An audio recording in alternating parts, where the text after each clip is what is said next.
Whilst Gals and Pals is inherently a bit of a silly time, some of the content ahead may be uncomfortable for some viewers. Please be aware of depictions of sickness and illness, emetophobia, descriptions of violence, and some light body horror.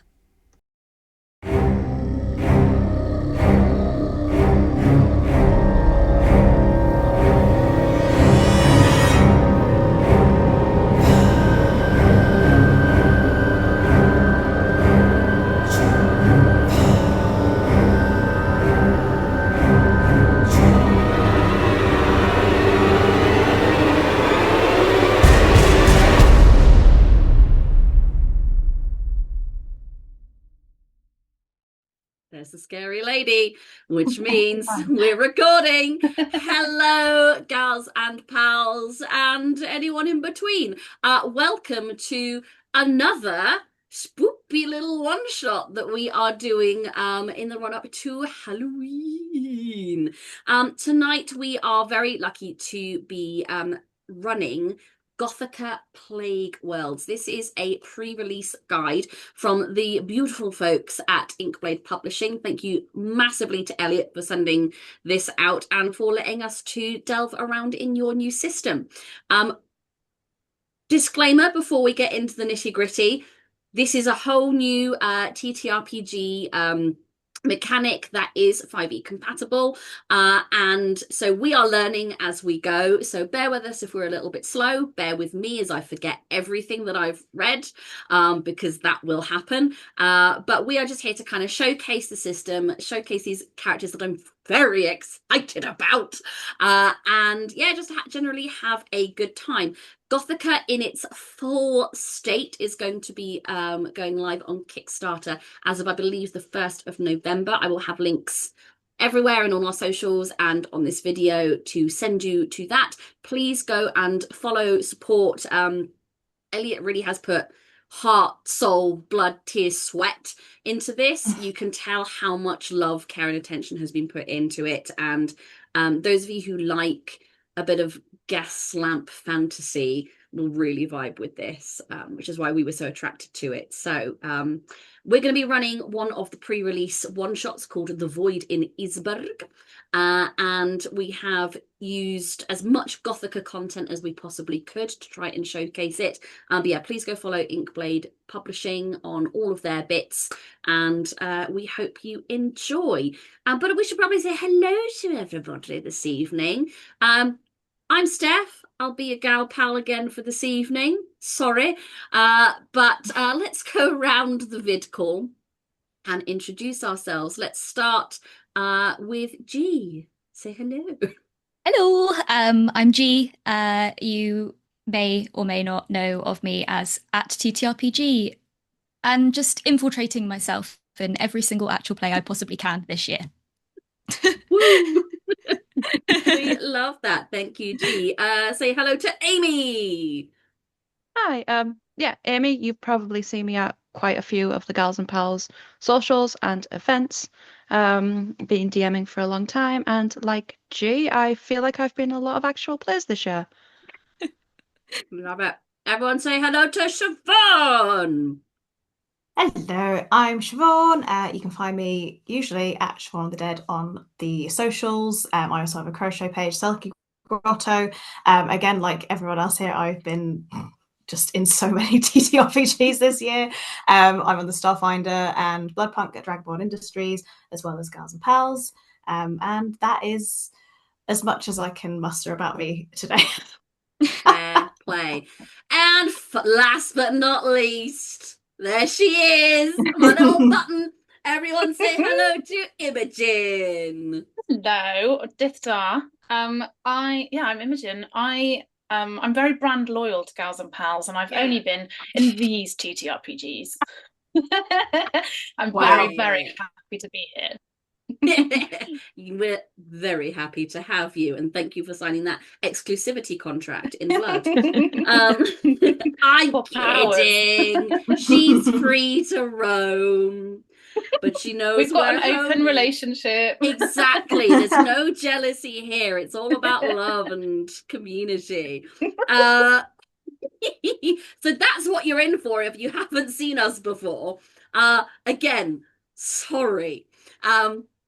But yeah, I guess there's no delaying it any further. We might as well jump on in to The Void in Isberg. You are part of a collective. We are starting on the back of an already tiring time for you. You are a member of the Plague Bearers, a group that tries their best to deal with this supernatural and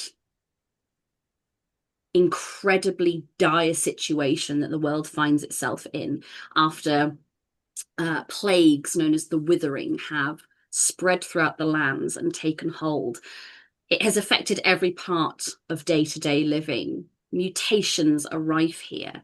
Death, despair, and decay are part of everyone's living and breathing moments.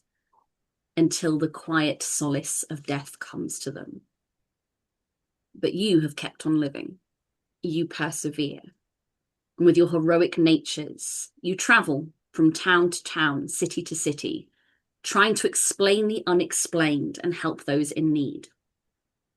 And that is where you find yourselves today, on the road to Isberg, quiet little town, away from the larger cities, almost forgotten, almost a hamlet of sorts, tucked away amongst rolling hills, shrouded by mists. No one visits, no one has need to. But the plague bearers have received a desperate plea from a tavern owner who has expressed concern that his status as an honest business owner in this town is in question, that a sickness has befallen the town.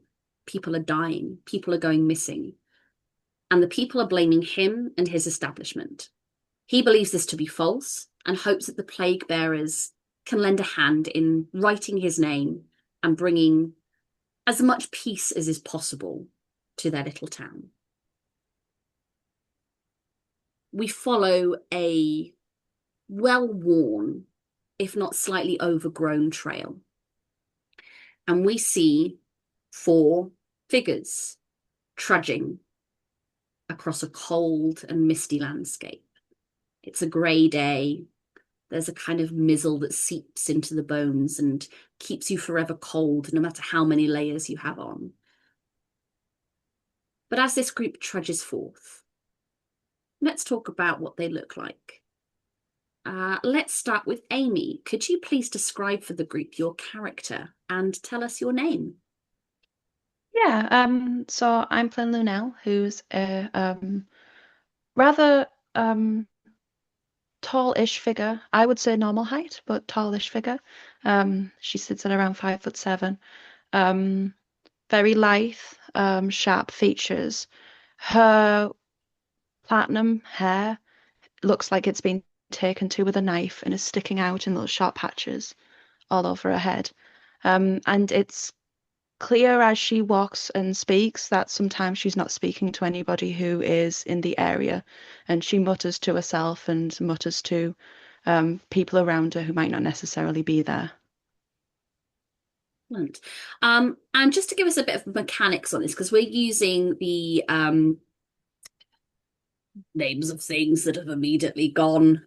We are using the kind of the backgrounds and bloodlines of Gothica. What bloodline is Lunel? She's a Duskborn, which is they look like a type of elf if you look at them physically. I don't think that's how they're described in the book. Who are very pale, very light-haired, and basically spend all their time under the moon. Excellent. Thank you very much. Beside Lunel, we see another figure. G, would you like to describe what you look like and who you are?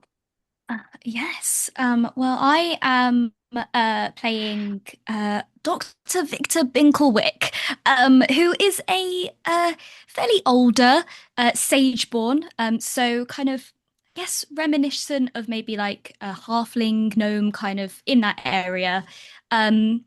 He's got scruffy, unmanageable grey hair, stubble, pointed ears, bedraggled clothing, and he's trying his best, bless him. He's really trying his best to look smart, but the chaos of his life just leads to disarray.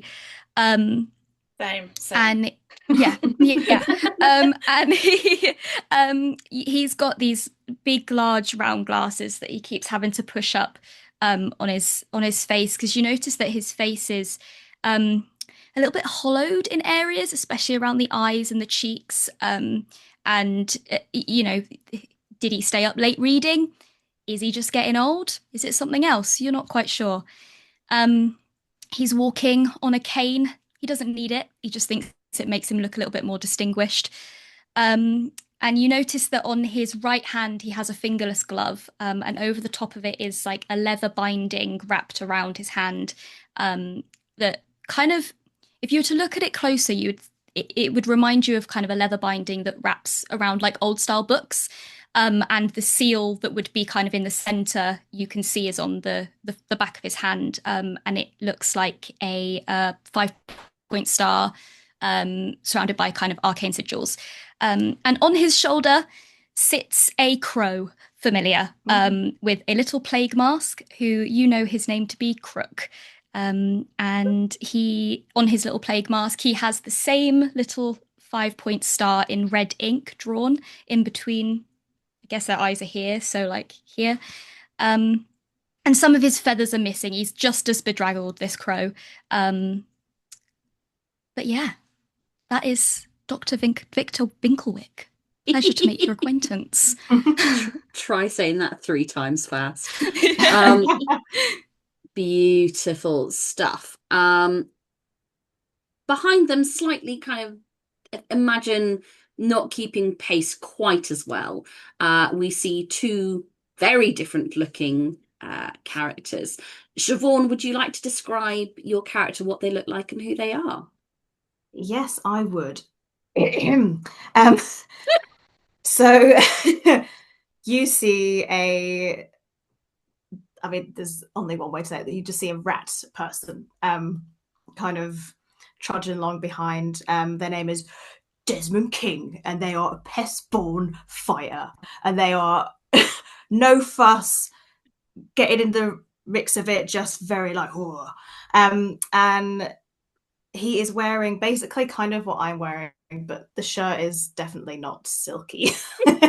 It's like a very kind of like, let's say it's green, it's quite bedraggled, but like it all looks very clean. It's got his like peaky cap, glasses, and you see that he's got like quite a big backpack and kind of like a utility belt, with kind of some gloves folded across it. You see his weapons, he's got guns, and you see this very big kind of contraption that looks like the only way I can describe it is the rabbit catcher from Wallace and Gromit, because the were-rabbit but spiky, kind of like on his back. And yeah, he's just kind of like shuffling along. What a vibe. Amazing. And walking next to him, who do we see, Imogen? So next to Desmond is Thalia Fortune. She is a small, round-shouldered, wild-born woman in her middle years. She smells of like rosemary and smoke, and her back is kind of bowed in a gentle curve, but her face is upturned with kind of bright green, warm eyes, and she looks kind. She has like long, wild hair. I've come dressed as her today. This is actually just what my hair looks like, but she has like wild, long hair, like tangled curls, with 2 curved horns that like sweep back, almost like a kind of worn, like crooked halo, which she's wrapped in ribbons, and there's herbs tucked in there and sort of tiny charms that jingle softly when she moves. And she's wearing dark green robes that she's kind of adorned with lace. Prayer beads hang from her belt, and she has crystals and some trinkets about her. Beautiful, thank you. You've just been through an ordeal, battling against the spread of the withering. As part of this, whether it was immediately in the days before, whether it happened months before, you've all suffered a mutation at its hands. Mechanically, let's have a little chat about them now. Imogen, since you've already described what yours looks like, would you like to tell everyone about your mutation that you're starting the session with? I'd love to. So Thalia has dead man's hunch. So she has a hunched back, and she it means that she has a hunchback, and she's 1 foot shorter than she already was. So she's a small lady. She needs help getting cereal from the top shelf in Waitrose. Okay. It's a legitimate problem, Imogen. Listen, you learn to climb. I personally can't relate, but I really feel like I can appreciate your troubles now. Shout out to the small folk. She firmly believes that this dead man's hunch was actually a divine blessing from her god, from her deity, a kind of a manifestation of her divine healing gift. So she sees it more as a devotional curve. She's worthy. Hashtag worthy. How about Desmond? What mutation has Desmond been afflicted with? Oh, well, Desmond has been afflicted with Ghoul's Mind. So it's kind of made what he valued as very sharp, kind of quick brain, just a little bit kind of foggy. So mechanically, he's got -1 to mind resistance checks. So it's kind of like that wall isn't as sturdy as it once was. Amazing. And how about, God, I'm never going to be able to say this, Dr. Binklewick? You could just call me Doc. It's fine. But I want to say the full thing. It's so fun. It's Victor with a K as well, so there's all the harsh K's going on in there. Oh yes, give me all the cacophonous. So Doc, I touched on it earlier. Doc's kind of got a hollow face, the mutation hollow face. So the facial bones are affected by the plague, sinking your eyes and cheeks. Mechanically, that means he has a -1 to his appearance rating. Doesn't really bother him. He just probably thinks it's old age. He's just like, I'm getting on. I'm not really looking after myself. Since I lost my job, money's tight. He probably doesn't really think too much of it, surrounding himself with like plague and the occult so much. It probably just doesn't even register that this is actually something he's suffering with. And it's probably just, I'm just getting on wise beyond my years, Absolutely. And finally, Lunel. Yeah, unlike Doc, Lunel is having to use her cane as an actual cane. It's not just for the aesthetic. Lunel is afflicted with brittle bones, which is quite a harsh mutation to start with. Mechanically, it means that anytime somebody hits me with bludgeoning damage, we add an extra die to it. So say if it was 2d6 damage, it would be 3d6 instead. Unlike Misfortune, Lunel doesn't see it as a blessing, but a curse that she's been afflicted by for surviving when she shouldn't have. Oh God. Yeah, I will say Amy rolled really unlucky on the mutations. But I think what you've done with it in the character is really exciting, and it's beautiful. So we've talked a lot about appearance, but in Gothica, you also have an appearance rating, which can affect how people outwardly perceive you in terms of, no ways to say it, your appearance. Does everyone have their appearance rating to hand? Yeah. Yes. Amazing. Lunel, what's yours, please? It's 11 in my normal clothing. Fabulous. Doc? Mine is 11, but when I add stuff, it goes down. So when I put stuff on, it's going to go down. Sure. You just keep me abreast of what state of undress you're in. But with his where he's trying to be smart with his dinner jacket that is probably his only smart jacket that he owns, and his very poorly tied cravat, he's at an 11.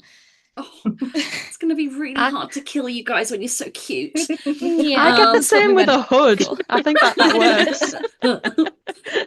Desmond, how about you? So mine is a 12, I believe. Oh, a handsome little rat boy. Yeah. He's buff. It's very clean. Yeah, very kind of like muscly, but like it's very clean. Very proud of rats are very clean. Yeah, they are very clean. Yeah. And misfortune. Mine is a 10, which I felt quite good about, and now I don't. I don't know how it's a 10. Oh, I don't know. I might have done my sums wrong, but so it should be 8 plus your charisma modifier plus your clothing modifier. I don't think I've got a clothing modifier because I've just got like robes that my starting character came with. Yeah, the so- robes didn't come with any. Girl, what you No, wearing? Let's have a quick look at your clothing. No, robes should give you +1 because it's Yeah. common clothing. Then it's Well, mine might be even higher. Do you guys want to just quickly check that before I judge you? Just have an NPC. Oh, I will just go with 11. Yeah. Well, It'll take I me- mean, it'll- I'm It'll going to take me keep 2 mine at seconds to look at 11. Imogen. okay. Mine should be 13, but I'm going to keep it at 11 because I've described Doc as being scruffy and unkempt, and I feel Fair like play. it shouldn't be higher. He's trying his best. I'd reward you for that, but it's a little early for rewards. I'll take 'em. Sexy. Lovely. Alrighty then. Yeah, As Imogen, yours this- is 11 if your Yes, thank charisma is +2. yeah. That makes a There bit we go. more sense. Lovely. As you ascend the last hilltop, you see your destination in the near horizon, the town of Isberg. As you continue your journey, you see coming up the track in the opposite direction a panicked-looking family of a mother, father, and a young boy between them. They freeze when they see you, almost like children who are caught stealing some cake from the pantry before supper. The man holds his hands up and steps forward to you. Please, look, we mean you no harm. We're not sick. We're not sick. Please let us pass. You have to let us pass. That town, it's cursed with a foolish politician and another worldly sickness. We can't stand around and wait for our turn in the coffin. Please, you must let us continue.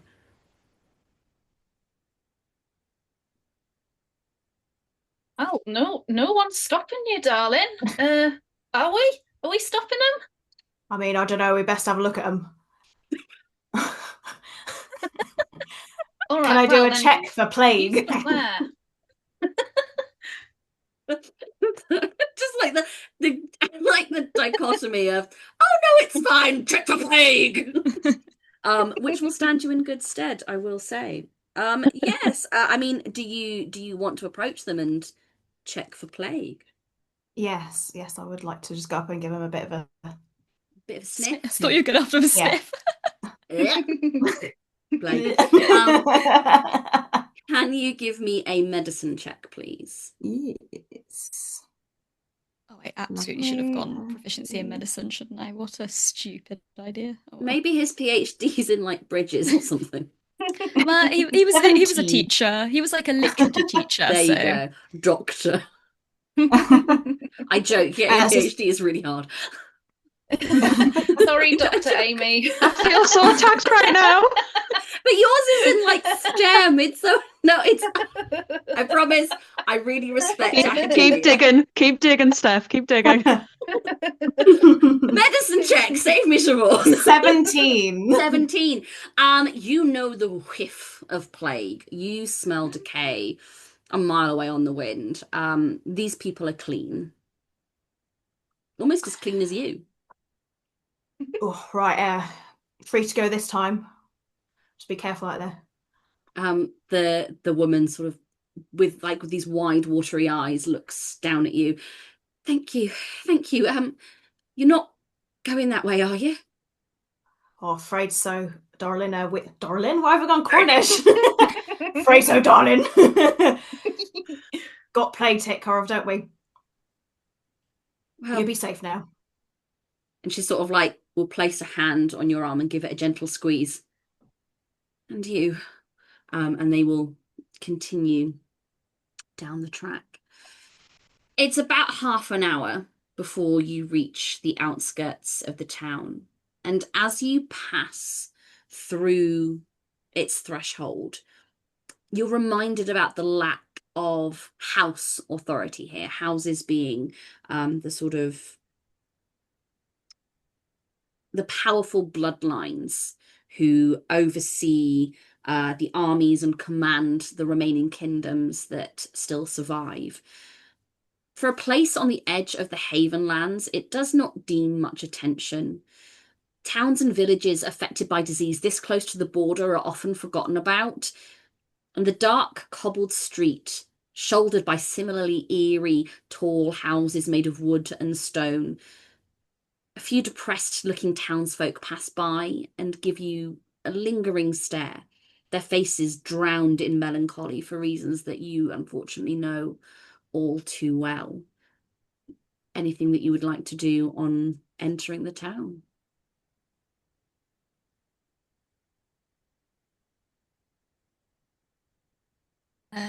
Well, does anyone know the way to the tavern that we're going to? I can sniff out a tavern from 3 blocks away. That on your character sheet? It is now. I would say, you know, with your background, if you'd like to make a survival check to try and find the tavern. Oh, I'm using the wrong dice. No, I don't find anything because I rolled a 3. I think you start very confidently, guys. This is my bread and butter. But as you start to kind of meander down these cobbled streets, you quickly realize this isn't a city. This isn't the metropolis that you're used to. It's much smaller. It seems to be a labyrinthine system of alleyways on alleyways on alleyways. Everything is too small and cramped for you to get a good read, and you find yourselves kind of walking around in circles, coming right back to the entrance of the town. I think Lunel kind of seems like she's arguing with herself. Well, you told me to go left. No, you did say left. You definitely said you said left. I'm not talking to you when you're like this. Oh, well, shall I send Crook up to have a little look around, maybe? See what Crook can see? Yes. Leave Lunel to chat to whoever Lunel's talking to. Still not used to it in all my years. Okay, I'll send Crook up in the air. And I will put my hand on Thalia's Thalia? Thalia, because when Thalia. you say it right, it's like Thalia Fortune. Get Thalia. it? Get it? I will put my hand on Talia's shoulder and I will go into Crow's eyes and I will get him to circle around the top to look for anything that looks potentially tavern-esque. Amazing. This will be then a perception check for Crook. It's got worse perception than me, but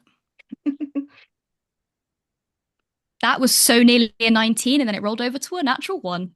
So that dice is going in the bin already. Okay. Tell me how Crook fails to spot the tavern. Well, I think Crook's a crow at heart. And it's in the name. He's a bit of a crook. And I think he probably sees something shiny. He probably sees like a metal plate glistening or something. Like a beggar's probably got like a little metal cup or something and it's glistened in the sun and it's something shiny in it. The crow's straight down for it. Yeah. You just hear a and he goes straight down. Next thing you're at, oh, bloody hell. Oh, fuck off, crow. Get bent. And you hear a scuffle between beggar and crow happening maybe a couple of streets over. Eventually, after because you're used to this kind of reception in these kind of towns, people are not trusting, particularly of outsiders. Someone coming from outside may carry disease with them. They may carry something unknown inside that could bring devastation to their way of living. But someone eventually takes pity on you, seeing you look lost and confused. This little boy in a flat cap and little suspenders, with a little bit of snot running down his nose. "Hiya, governor." Hello. Hiya, you look a bit lost like. We're looking for the tavern, a copper to get us there safely. Yeah, right. Yeah, sure, great. I've done it for free. Yeah, copper, please. Yeah, she'll give him a copper, no problem. Thank you very much, milady. If it's the burning wheel you're looking for, Charlie will see you there, no problemos. And he will start taking you down through these cobbled streets until you reach the north side of the town. And what looks like a very warm and loving tavern is facing you. It has iron-framed windows displaying a cozy scene inside. A flame sitting in the fireplace, tavern keeper tending to the bar, but no patrons inside. For something that looks like it could well be the hub of such a small town, it is completely sparse of custom. All right, well, there you go, me old muckers. Pleasure doing business with you. Next time you could have bargained for 2 coppers, she'll say as she tweaks his hat. Maybe this is my line of work. Tour guide extraordinaire. Thanks You've for got a that, knack. missus. I've got a neck. And you hear him coming down the street go, I've got a neck. I've got a neck. I've got a neck. And he continues until he's no longer in sight. Shall we go in? Yeah, why Yes. not? Yeah, why not? Just Crook will kind of fly down. He's got a little bit of blood around his beak. It's definitely not his, as he kind of perches himself back on your shoulder. what have I told you, Crook, about just all of a sudden I'm in your eyes and all of a sudden you dive bomb into the floor. It's scary, man. God, goodness me. He just gives you a little affectionate nip. Oh, give him a little tickle on his chin beak and His little feathers kind of plume a little bit. But as you step through the doorway of the tavern, you are greeted with warm air and a smell of fresh bread, meats wafting into your nostrils. These delightful smells entice you further in and raise more suspicion as to why this place is so void of trade. The man behind the bar looks up at you in surprise as you enter, and you see, once my page loads, you see a large beast-born human. He is a very large and burly man with great tusks that stick out from behind his lips. He has grey hair that's plaited and thrown over one shoulder, and the silvery mane continues around his jawline, ending in a slightly pointed beard on his chin. He has a large frame that's similar to that of a beastborn war chief, but instead of a great axe, he simply wields an apron and a dishcloth. Do come in. Please sit by the fire. You look like you could do the rest. I'll be right over. Please take a seat. And he will kind of hurry to the back, and you hear clattering of plates and dishes. Do you take a seat? Yeah. Yes. Yeah. Yeah. why not? I'd like to cheerily say, oh, hello. Oh, lovely in it. Looks like we've just beat the lunchtime rush. Oh, and he kind of comes out with plates of meats and breads, olives, grapes, breadsticks. He is laden with food and places it down on a table for you. Oh, I think you might be the lunchtime rush. Can I get you anything to drink? Oh, yes, please. Hey, what can I get for you? Water, What's wine, the- ale? Oh, I'd love a wine. Wine, I can do that A for you. large wine. Red, white, rosé. All 3. No, I'm joking. No, you. Oh, you nearly had me there. Excellent. A red. A red, perfect. The others are you? Or make that I'll 2 take the reds. same. Yeah, make that 3. Red, 3 reds. Bottle? A carafe. Bottle. Why not? bottle of red. And for yourself, are you partaking, or would you like something a wee bit different? Would I have something sweet, please? Something sweet. Would you like I don't know, a bit of rum? Spiced? Yeah. Push the boat out. Excellent. Oh, wonderful, excellent. And he will busy himself behind the bar, getting your drinks ready, and brings it over in record time, and places them down in front of you and kind of stands there excitedly. Yeah, there you go. Great. Oh, lovely. Well, cheers, everyone. Cheers. Cheers. I haven't had a charcuterie like this since the academy. This is exciting. Oh, I know. We've needed it, haven't we? Bloody hell. You yeah, do so look that like I you do hated love the a bit of race. sausage. Oh, you're not shaking them sausage girls nickname anytime soon, Imogen. I've got to fit it into everything that I do. Amazing. But yeah, he kind of like will go behind the bar and just like you notice that he is watching you intently as you eat and drink. Do you, like, quietly, Lunel, like, do you think we should tell him why we're here? He might think we're actual customers and not, being sent by his request. I mean, he seems like he's having a lovely time. Maybe we should just give him a second. Don't Just pop the give bubble him too this- soon. Yeah. All right. Yeah, all I right. think give him 5 minutes of just, of joy, because it sounds like he needs it, I'm also having a Look at really him. great time. I'm Yeah, also I'm not really gonna having a lie. great Yeah, time. not I'm gonna lie, me most- too. Yeah. Yeah. Let's just This relax. is like It's luxury. nice, but why do you think it's so quiet in here? It's weird, isn't it? Well, the request did say, didn't it, that we've got to investigate why people are dying and going missing here. So people probably avoiding it like the plague, pardon the pun. Oh, I suppose yeah. so, but even in hard times, people still need the pub, don't they? Well, I With do. the fear of the plague, though. Bloody Yeah. hell. Hmm. Oof. Oh, well. Shall we talk to him then? Tell him who we are? Yeah, The We can only plague drag it out bearers? for so long. I suppose we have to. Oh. Yeah. I haven't even finished my charcuterie yet, guys. Oh, you Please. finished your charcuterie, darling. You Thanks, finished Thalia. that. Yeah, you're always You looking learned after us, that. Thalia, aren't you? Yeah. We'll tell you we what. How need- about we we make? need people. Yeah. Oh no, Well, you go, Desmond. You go, Desmond. That's You me. fucking hell. I didn't know I was going to do this accent, and then I said the first thing, and I was like, well, "How did I say that? Can't remember." So, well, it's like a box of chocolates. You don't know what you're going to get. Same with mine, to be honest. What you saying? You're going to make me go over there and burst that poor man's bubble. Oh, look at it. I mean, fuck. I guess I could put the charm on. You kind are of just- charming. My charisma stat says otherwise. Well,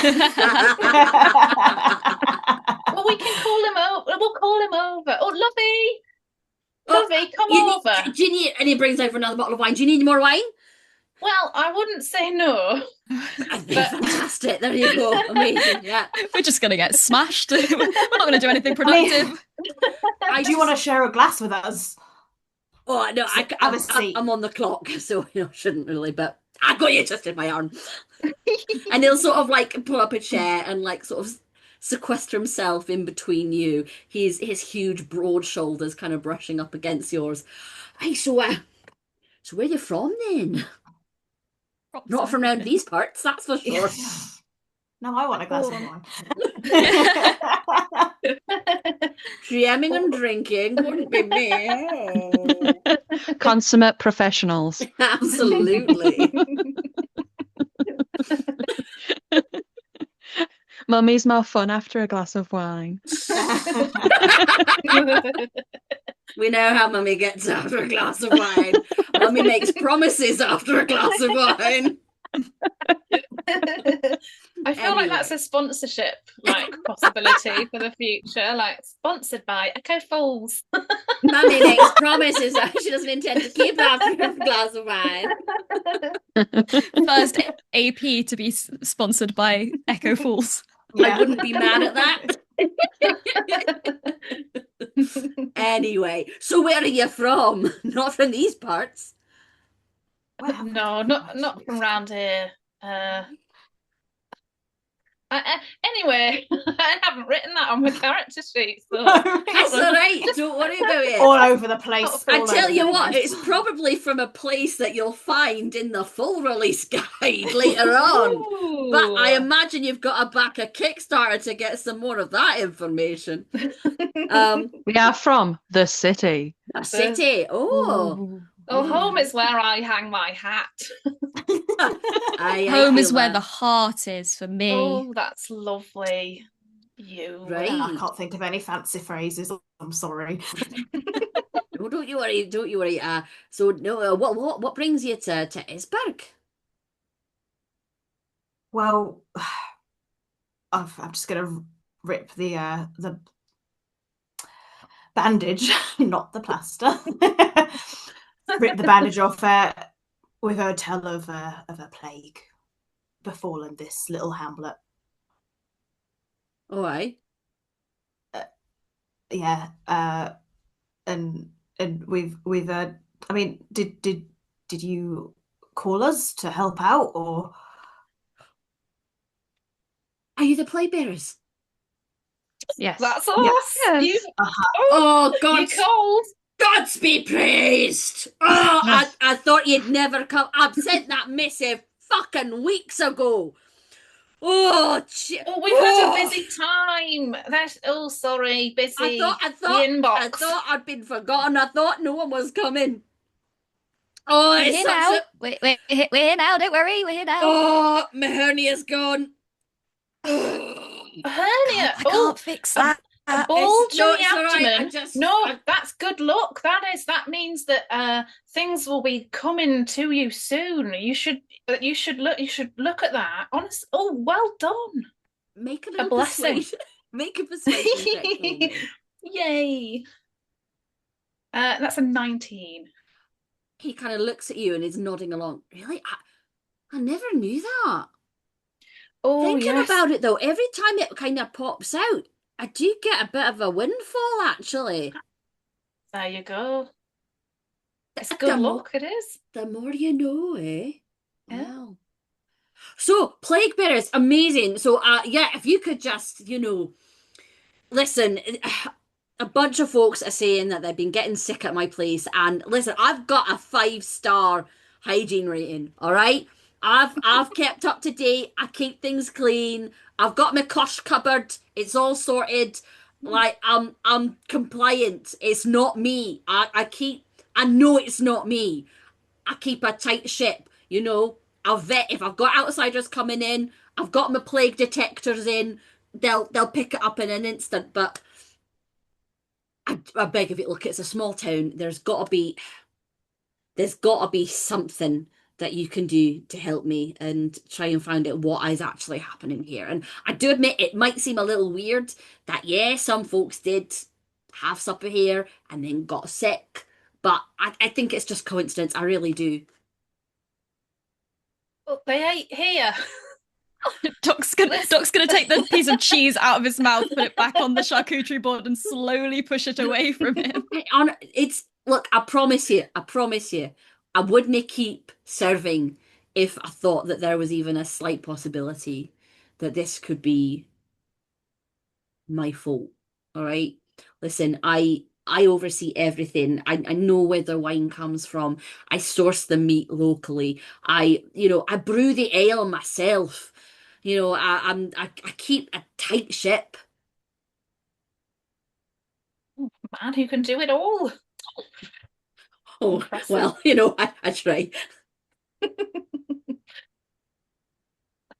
So why do you think if it's not you, why does everyone think it's you? It's just, what folks are like when, things go wrong and they find the common denominator, but folks have also been getting sick who haven't been eating and drinking here, so it can't be me. If I'm honest, I don't trust the mayor. Okay, he's just spent a whole bunch of the town's money on a new well. We had one well, we didn't need another well. Who comes in and goes, oh, well, which well will we go to today? Well. It's ridiculous. I think he's got something he's hiding. I reckon it's a cover-up, I reckon he's been spending money because he's fucked up somehow. I reckon he's let a plague in and he's trying to spend money to cover it up. Going, oh, look at this lovely well I've given you. That's what I reckon anyway. Whoa, political intrigue. Aye. Love the sound of that. Well. But that's well. That's Well. No, we've only got the 2. Oh, my mistake. Calm down, Desmond. Hopefully Too many another one. wells. Yeah, too many wells. You can fall down them, you know. Has anyone Have fallen you? down? Not me personally. I don't fit. No, you wouldn't. And I'm gonna like squeeze his bicep. Like, You know, you don't get aberration points in this game. Can you? I want them. Roll a persuasion check, and I want to see how he feels about this. 15. He blushes, and he sort of like starts playing with his plait a little bit, like, what are you doing? Oh, hey, Can Doc roll a jealousy check? You get that as a freebie.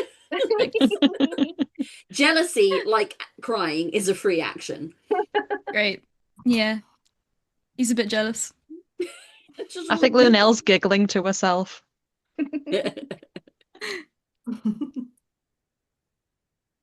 Well, maybe we should go and sort this out then, don't you think? Let's stick it to the man, Des. Yeah, I think so. Yeah. Let's go have a chat with this mayor. I'm done with see what he's all institutions about. these days. Hell so, yeah. Yeah. You'll. So you should know that the mayor's name is Lendl. You'll find the office. How about and he goes to like a little side of the tavern where there's a little wooden rack full of little flyers for local attractions. Like see the big hay bale and the. Do you know, come visit the new well. Visit the new well. It's well. I want to see the big hay bale. Can we go see the big hay bale before we leave? Can we just? I just want to take a minute to like just say how intrinsically Cornish I just got by going like the Screech Owl Sanctuary in my head. Visit Gnome World, the genuine thing we have down here. Trago Mills. The Eden Project. No. Do you know what? I once went on a date to Trago Mills. My current husband, my only husband that I will ever have. We went on a date to Trago Mills. Jealousy That's check. hilarious. Wow. Yeah, But now he showed me important. the sights. This is a really important question, though, Imogen. Was it the original one or was it the Falmouth one? The original, the castle, the Yeah. Cornish Disney. I've never been. That's the thing. Had you been before, I'll take or you on a date. was it a first timer? If it was a first Yeah. timer, completely acceptable. First Yes. timer. Absolutely acceptable. I'm with Dan. Sponsored by Trago Mills. Maybe not. Oh. For our out of county friends, Trago Mills is it's M&S on mushrooms. I think is the best way I can describe it. It's like It's if like its you own little went- world, isn't it? It is. It's like It's you like enter it- another yeah. dimension. If you step Uh-huh. back to 1979 and the one that looks like a castle also has a garden with golden statues of people that have wronged the owner over the years. Mhm. So that's the Funny. kind of shit you're dealing with. They sell carpets and guitars and art and kitchens and cricket bats, and it's everything you could possibly ever think would be not in the same shop is in the same shop. It's Argos on steroids. And a lot less technologically advanced, but that's Trago. But there's a Trago Mills in Isberg, obviously. Obviously. And It's called Trago Wells. Trago. Nice. Take a fucking inspiration. Yeah. He goes and finds you a helpful map of Isberg, so you can helpfully find your way around the town. And you can see that the mayoral office is located in the centre of town. We didn't catch your name. Oh, I'm Ank. Ank. What's that Right. short for? Ankeny. Ankeny. Oh, Ankeny. Steph gained inspiration. No. That got me so much I couldn't even laugh. Oh dear. What is my name? Ankeny Lent. Ankeny Lent. Yeah. Pleasure. What are your names? I can't just go calling you plague bearers now, can I? That'll Well, freak you people could call out. me Doc. Just call me Doc. It's easier. Doc. Oh, academic. Crikey, all right. Used to be, but Oh. you know. Oh. Oh, Can It's I see some IDs, actually? disgraced. You are legitimate plague bearers, right? Of course we are. Yeah. He tries to like sort himself out of it. Oh, Doc, that's a persuasion check, my love. No! Oh no. No, that's a 5. Rolling terribly today. He kind of like narrows his eyes at you and sort of will turn to the others, feeling a little bit more confident in what's going on here. Might want to keep an eye on him. We do. Oh, I always do, yeah. Right, good. All right, that's it's fine. Can't Good really to know. trust those smart types. no, indeed. Don't know where they've been. But anyway, Exactly. But you trust me. with my life. I'm smart.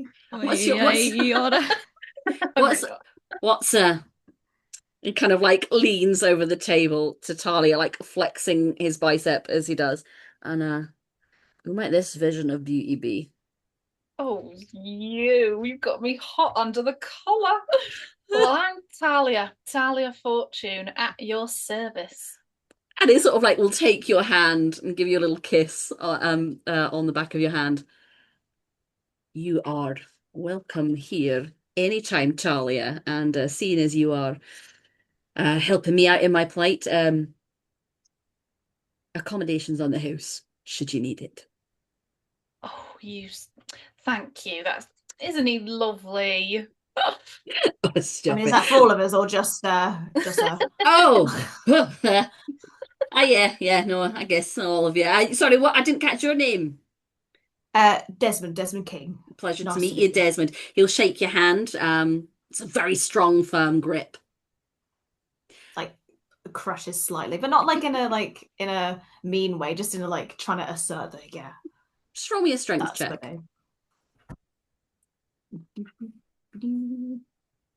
Oh, I'm so strong. I rolled a 2 for a 3.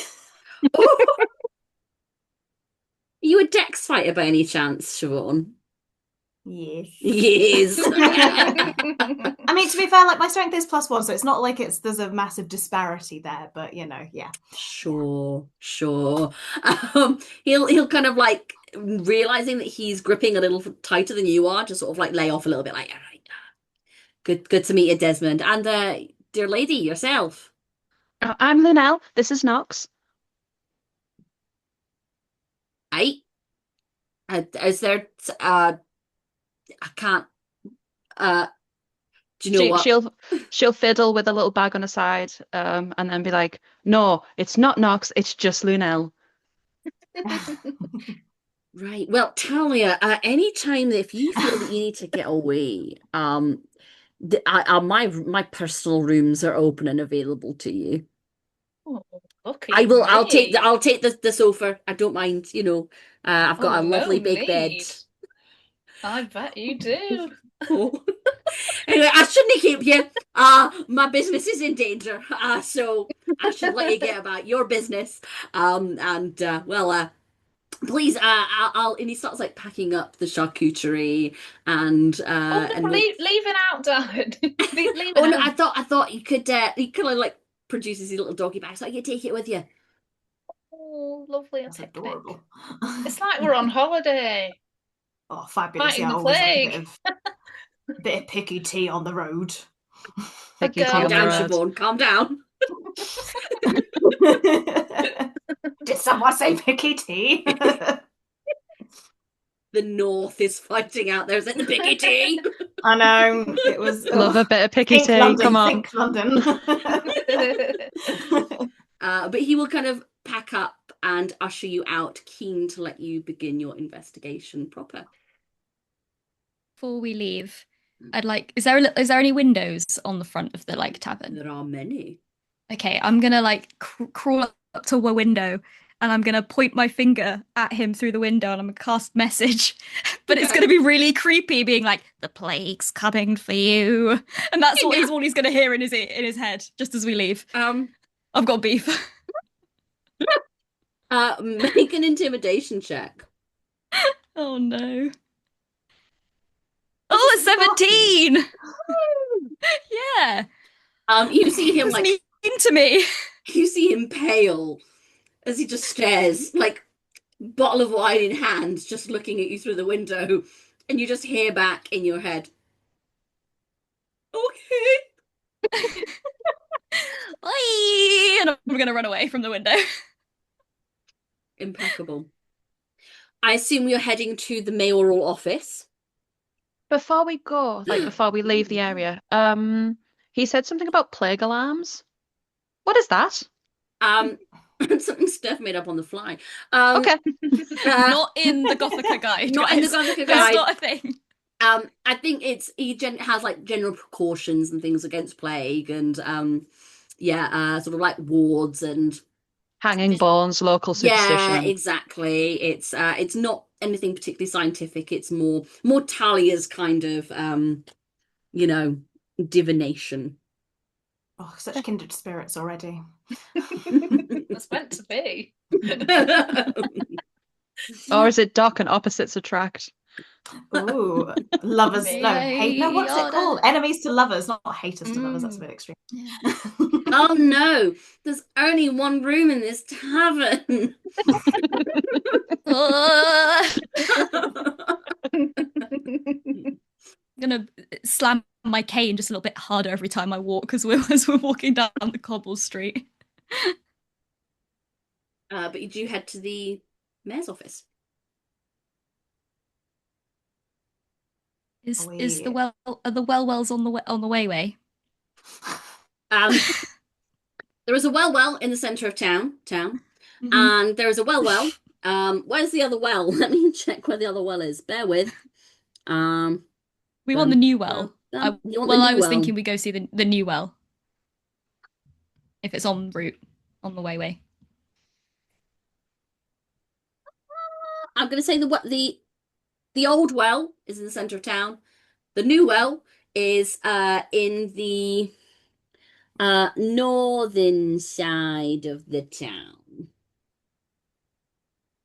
So near the tavern, actually, you'll be closer to the new well. Should we do well mayor's office? Well, mayor's office. Got it. Yeah, cool. might as well have a bit of a Well, scope out before you see it. mayor's Well. Amazing. You're visiting Newell. Newell, yeah. Newell. Let me find.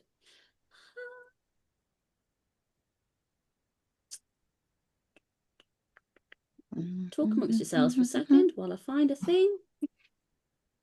I'll make a well joke. I can't. Do it. I was really just thinking about how this has just turned into chaos already. Yeah. So unlike us. Oh dear. I suppose we can't help but, well, one of us can't help but flirt. So far. Yeah. You never know. Okay. Something might catch all of us eyes. Going off piste. You go to the well. Mhm. Well is a pristine, you can tell compared to the stone amongst the buildings and structures here, the well is looking really well. It's a much newer stone. There's no signs of moss or lichen on it. The timber is freshly stained, and the chain on which the bucket Hangs is also, for want of a better term, well lubed, and and is of new constructed metal. What does the water look like when we pull it up? Is it like pristine? It is clear. It is clear water. Yes. Is there anybody using it? There is not, but you are finding that there haven't been many people out and about on the streets, and those that have seem to have been walking places with hurry and determination and aren't staying out in the streets for too long.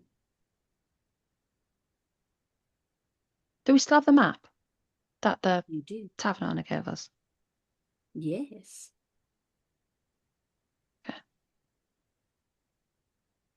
I'm wondering whether one of us should run back to the tavern and get him to put an X on all the houses of the people who got sick. That's a really smart idea, Luna. Mm. Do you want me to run Don't back? think- Yeah, I don't think your bone's going to be okay if we do that. If you run back though. As long as I don't fall over, I'll be fine. Okay, don't fall over. It's cobbled out here. It's tricky. I've got Knox with me. It's fine. Okay. Bye. Oh, I will never get over that. Nox. Who's Nox? Oh, no Anyone idea. know? All right. Imaginary friend, maybe. I've Yeah, man. Yeah. not a clue. Well, I'm glad Lunel offered to go. Not, I think I might have upset Ank, but Whatever gave you that idea? well.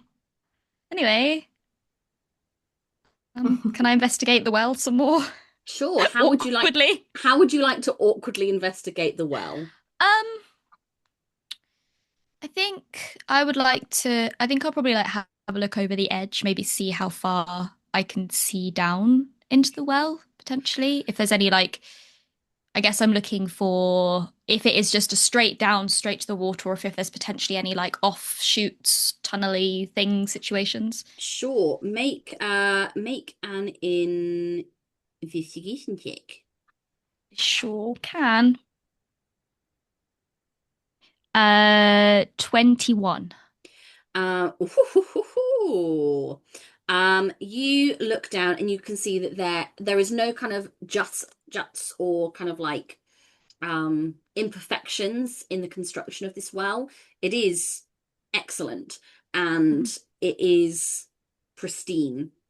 You can see it's a standard well, so at some point you can just about see reflected water as it kind of ripples with the kind of general flow of air, and you just about see the kind of light shift as it moves, but it is very, very far down in a footage that Steph's not capable to articulate. It's deep.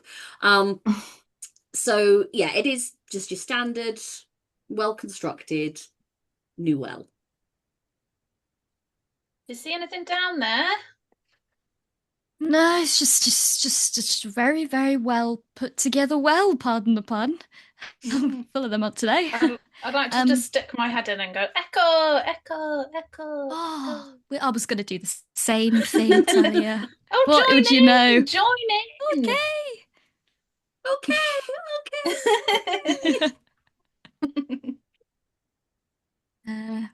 Yeah. Right, well, Shall we? it's a well. Yeah. Shall we move on to the old one? Oh, well, Should we wait for should we wait Lunel? for Lunel? Lunel, Probably, yeah. you are jaunting back to the tavern. Yeah, I think she to get there quicker, she teleports from shadow to shadow on the way over, and that means that she's now at risk of falling over and breaking every bone in her body. Oh, don't tempt me with that. Let's call this then and I'll let you choose depending on how you think her teleport sort of manifests. Acrobatics or athletics? Well, I'm better at one of those than the others, so we'll go with acrobatics. Okay. Yeah, it is just for just for basis of mechanics. It is just a movement. While I'm in a spot of darkness, I can move to any other spot of darkness. Beautiful. And that is a 16 plus the 3, which makes it a 19. Yeah, perfect. You, with practice precision, hop from shadow to shadow and find yourself back at the door of the Burning Wheel Tavern. Yeah, she'll just let herself in and be like, Ank, we forgot something. All right, what was it? She hits the map on the counter and, can you put an X on everybody who got sick, please? Oh, let me have a look. He will roll to see how much he can recall if he knows where people live. That's fine. Oh no. Oh, no. He rolled a 4. It's like, I think old lady Doreen no, was she sick before or after? Feels like she's been sick for a while. Might have been her. And then there were the Smiths. And then, but do they live at number 4 or number 14? I don't know. And then there was Johnny Golightly. He was, but oh no, he's dead now. Not from different. Got run over by a carriage, but it happens. I'm really sorry, Lunel. I've just I don't know. I'm looking at this and I'm sorry. I've got no clue. Okay. Thank you anyway. Bye. Sorry. And then she'll just teleport into the next pit of darkness. The plague's coming for you. Just hears in his brain. No, I'm nowhere near him. I don't think we're too far away. I'm gonna make him roll a mind resistance check. Because I feel that this is like a plague specific to him at this point. Oh. You're starting a plague, G. Yeah, literally, I'm a plague doctor. Man, this is great. Cool. He's gonna take. He's gonna fail that. So. So he's got 1 point in there. So if he reaches 10, which I feel might now be G's motivation, he will get a mutation. Yeah, screw the wells. Tearing this guy down. No, I'm joking. But you can teleport back to your compatriots. Yeah, and she'll pass the map back to, I think it was Doc that gave it to her.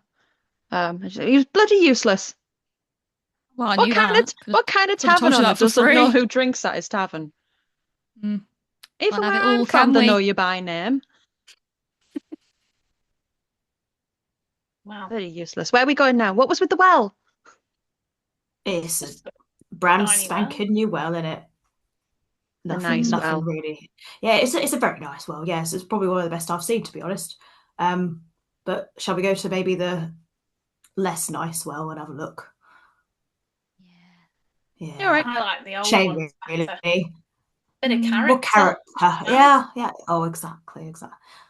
Let's have a look. You're going really northern. Yeah. Oh, yeah. Let's have a look. God's sake. I'm finding it really hard listening to 2 other accents as well. Like, I'm trying to just speak normally, and every time I'm like, oh, there's a little bit of northern's coming through now, a little bit of London. It catches. Amazing. Heading to the mayor's office, yeah? No, the old well. Ah, the old well. Old well. Sure, get in the old well. Going to the old well. You go to the old well in the centre of town. It's an old well. The stone here is mossy. It's got lichen. The bucket has like a little chip in the top, and it swings on a slightly more worn chain. And there's a little handwritten sign that's been posted up next to it that says 1 town, 1 well. One law. Yeah. One well for the lover's bride, 1 well for the days of Greenland, 1 well. You know, I'm really liking this well. Get it? Really liking this. I don't I don't actually get know. it. No. Look at the lichen growing on it, Talia. Come on, you should know this. It's lovely. Lunel, make a wish, and I'm gonna flick a silver coin into the well. Amazing. Yeah, you do so. Done. What did you wish for? I can't tell you that until we see a shooting star. Very good. That's the rule, right? Yes, Okay. absolutely. Right, well, Mayor's office? Mayor's office. I don't know. Well, should we go back to the new well? You're going to the mayor's office.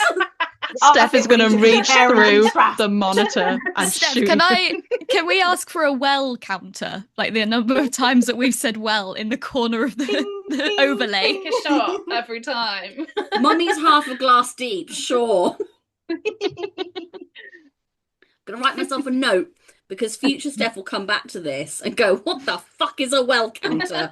The mayor's office is very helpfully right by the old well. Yay.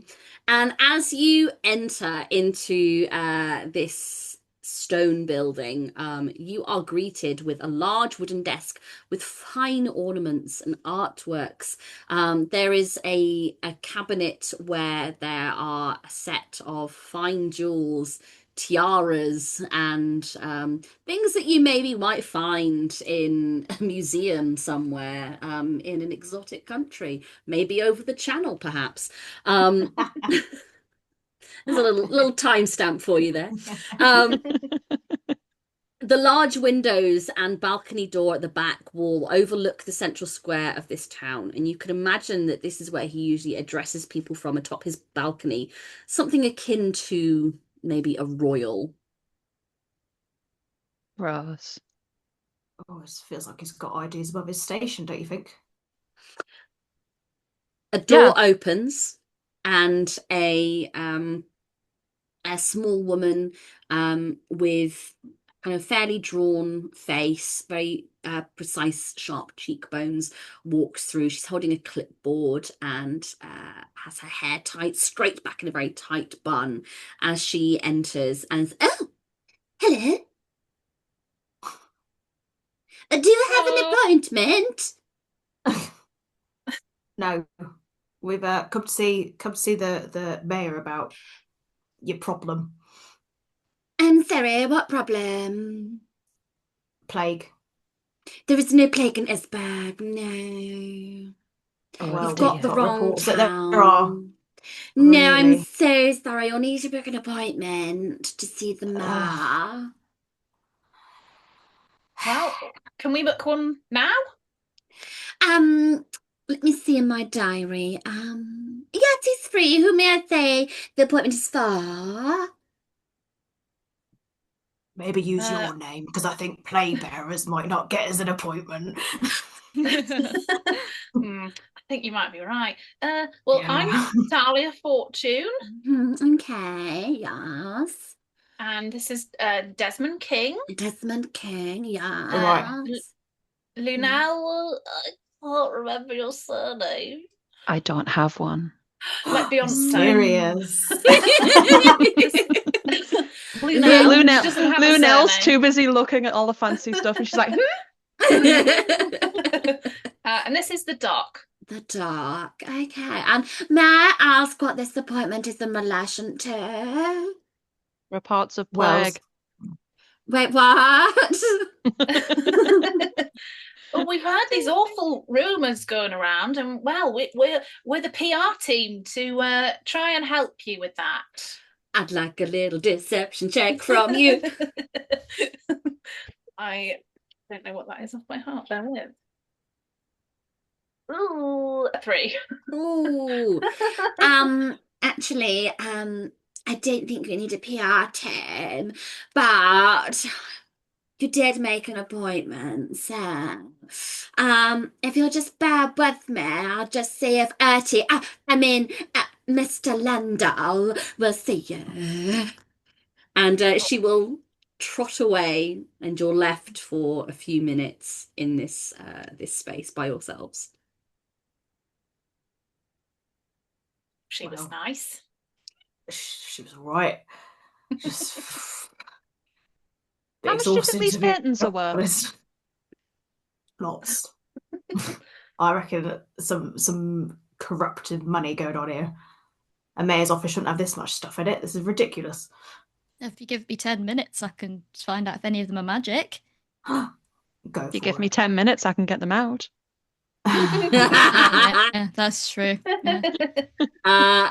Unfortunately, you do not have 10 minutes. It only As- takes 7.5 to take those jewels. Yeah, they're Ah. in and out, True. boom, done. 9:30 on a Sunday morning.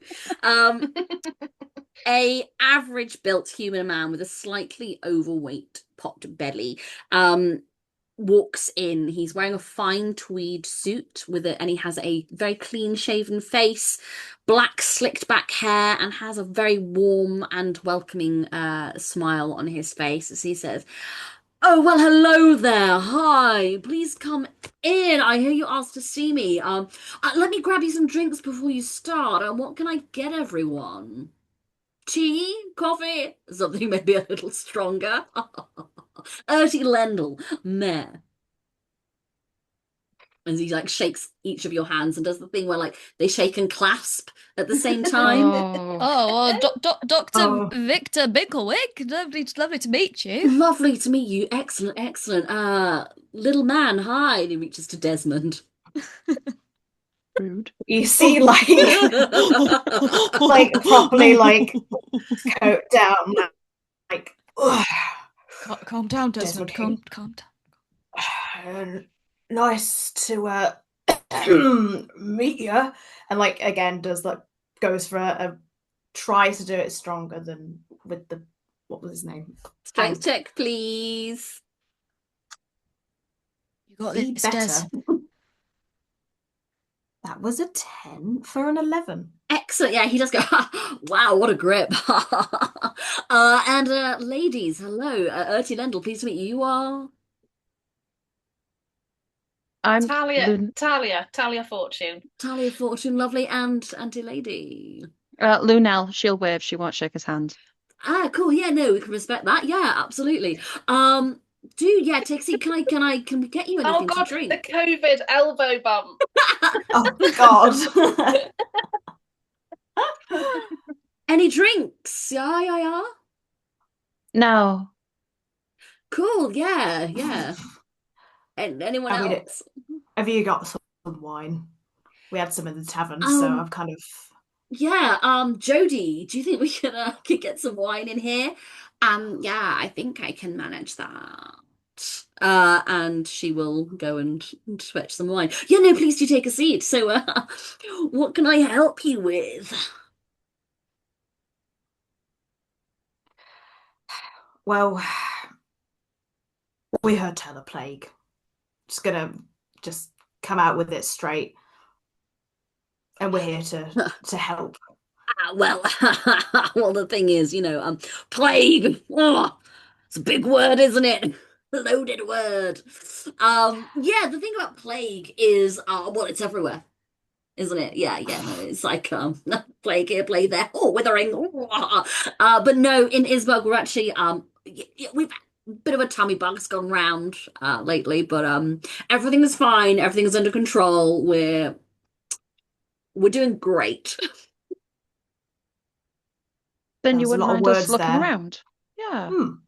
Obviously, Surely. yeah, no, if you want to take a look around, that's absolutely fine. Yeah, but I'm just telling you guys that plague, no. When nothing beyond, what the standard troubles are, because everywhere out there Right, it's got a can I plague. insight? Of course you can. Okay. Well, I'm sure he's telling the truth. Why wouldn't he be? 23. Ooh. You get the feeling that this man is underneath the politician guise is a man who is incredibly stressed and anxious. Oh, you seem to you work very hard, don't you? well, You- got to when you're mayor. Yes, I can see. And that new well is very lovely. Well, and Well, yeah, no, New Well is a great initiative that I've brought in my term as mayor. Yeah. yeah, you're doing an awful lot just for one man. You must be tired, stressed. No, no. Politics never sleeps, and I love my town, and I will forgo all sleep to ensure that it thrives. Whoa, Isberg, go You're not Isberg, icebergs. sleeping. No, it's The not team. it's not what I said. Yeah, they've got like an ice hockey team here. They're great. You need. I can do you a remedy for that if you're not sleeping. That's no good. That's really kind of you, but no, I'm genuinely fine. Everything's fine. But no, like listen, I'm not like a regular mayor. I'm a cool mayor. So I can see that. thanks. I'm not gonna stop you guys if you want to have a look around. I mean, if we have got any problems, I mean, God, yeah, I'd love to know, obviously, so that I can then proactively pincer attack that plague and deal with it in a proactive and fiscally responsible manner. Yeah. Yeah. Cool. So I think that's all we need to discuss right now. So yeah, if you want to, I mean, if you, I don't know if you guys have been to the tavern yet. Oh, maybe don't go there actually at the moment. But no, it's fine. I don't know if you guys have seen the hay bale. We've got a great church, lovely It's on our church. list. Oh, I like Great. a church. Yeah. What's wrong with the tavern? Oh no, well listen, I'm far be it from me to partake in idle town gossip, but as well as mayor, I am a man. So, I gotta say, a rumor or two does cross my desk, and when I'm out and about, greeting the people, going to the local primary school. I did hear that actually there was a bad outbreak of, I don't know, some kind of contamination in that. Yeah, I mean, must have been bad food or something. But it's like, I mean, Hank's a great guy, don't get me wrong, but if anyone's gonna let the plague in, I mean, what a better way to do it than people's food? Yeah. You just said there wasn't no plague in here. There's no. I said if. I said if. I used a hypothetical right, if. Right. Okay. Those small words, those are really important. And if you're gonna, I'm just. It's no. fine. I meant no offense. No offense. No, none taken. I was just, Listen, you said it. It's a buzzword for me. You see, so. Listen, my man. I'm not about offenses. I'm more of a well guy. We could see that. Yeah. I'm fucking manspreading again. Jesus Christ. My doctor, no. I manspread too close to the sun. It's fine. It's fine. Anyway, yeah, so you guys should probably get out and get on that. Yeah. Yeah. Well, whatever it is, if it isn't plague, if it is plague, we'll handle it. Amazing. Thanks, guys. Appreciate you. Shall we head? Well, where shall we start? I mean, other than the hay bale. I mean, sounds like a good time, I think. You mentioned the church as well. Sometimes we could try that. Not as fun, but if we're going to do the job properly. No, I understand. Sometimes you gotta do what you gotta do. I quite like churches. Good. Oh, all right. Well, yeah. You sure there's nothing on your mind? I'm No. Penny for your thoughts. I am a cheerful character, and strangers do seem to speak openly around me. Well, yeah, no, obviously, Tates, yeah, no, I don't know, definitely got that about you, but no, yeah, no, only thing on my mind is how to make Isberg the best town it possibly can be. It was lovely meeting you all. Please do leave us a review on Yelp, and that'd be great. That's Yelp as in yeah. Everyone, look, no plague. The N is If I'm silent. reading that rightly, that's Thank a you. Yelp. Yeah, no, the N is silent. Oh, Yeah, yeah. sure. Yeah. Common misconception. Anyway, I'll have a good time. Bye. Yeah. As we're kind of having that wrap up, can I just double check if there's anything like kind of out on the desk that's kind of incriminating in this moment? Obviously, it's not going to be much if there is, but Darling, yes, of course. You could make for me a cheeky little perception check. I'm going to do it. Roll my gloves up because the fabric keeps catching and I'm not getting a good roll with it, you see. Ooh, that's better. 22. 22. Well, I never. Wow. There you see that actually there are no kind of files left on his desk. There is a large filing cabinet behind him, which has a set of locks all the way down it. Everything in this area is pristine. This man does Right, not okay. leave anything lying about. Yeah. Seems like the type. Cool. Don't know what you possibly Well, mean. What time are you open till, in case we want to pop back? Office hours are from 9 till 3:30. And yeah, because then I go out and about and get my feet on the ground, be amongst the people. Amongst the people. So Lunel, it closes at 3:30. That's interesting, isn't it? Great. All right. I Wow. guess. So there'll be no one here gone 3:30 for us to come back if we wanted to. No, well, you Come wouldn't be able to back. get in because it'd be locked, wouldn't it? Yeah, Yeah, yeah, we'd it'd have be to, we'd have to closed. come back later. We have to You'd come have back to the come next back. day. Don't You you know, you'd say? have to come back the next day if you wanted to Yeah, stay in there. yeah. And see you here. Got I'd it. like you to leave. All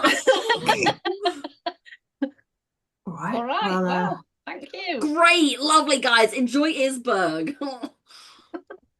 And he will sort of like usher you out of his office and you find yourselves back out on the street. Was her name Geordie? Is Geordie around? Jodie, as you guys are being pushed out, is coming and going like, I can't find any wine. Okay, as we see her, can I use my Enter the Shadows ability, Sure. which allows me to enter a person's shadow for 10 minutes? Yeah, sure. Is there any kind of like save or check to that, or does it just happen? Nope, she just needs to pass through a shadow. She just needs to go into dim conditions for a moment, and I just pop in. Incredible. Yeah. You are now in Jodie's shadow. And basically, I'm following her just in case the mayor says something incriminating, or I can see something incriminating, and then we'll pop out, hopefully before the 10 minutes come up. Amazing. So as the door kind of closes behind you, the mayor sort of like slumps down in his chair and he kind of like runs a hand through his hair. Well, oh, Jodie. You know how we talked about that appointment thing? Yeah, well, they had an appointment.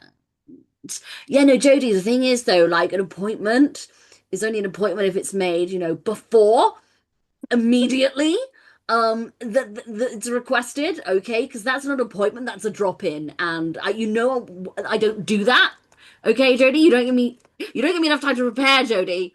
I have to, this takes work, Jodie. Yeah, no, I get it. Oh my God, Ernie, stop being such a drama queen about it. Jodie, you have no idea of the pressures I'm under right now, okay? Okay, this is well fucking me off right now, okay? I just try and do something nice and it all just goes fucking tits up, all right? I've got a lot on my plate and look, Jodie, we're going to close early today, okay? And remember what we said about Reed? Yeah. Okay, well, if he comes by, what are we going to do? We're going to shut down the shutters and pretend we're not in. Yeah, Jodie, that's it. That is exactly. So we're going to do a drill of that, Jodie. Okay, Annie. Yeah, that's fine. And they start doing a drill of hurriedly closing down the mayor's office, closing shutters, hiding under desks, and then coming out and resetting the room. But that's essentially what they then do for the next 10 minutes. Okay, yeah, so as they're closing the shutters, that makes it dark enough for me to be able to teleport out back to outside. Beautiful. And I pop up with my group and go, I'm back! Oh, God, no, Hello. you've got to stop doing that. You're going to give me a heart attack in this old age. Where have you been this time, eh? Well, I followed Geordie for a bit. And Miss Fortune, he treats her horribly. Oh, what did he do? He's so mean.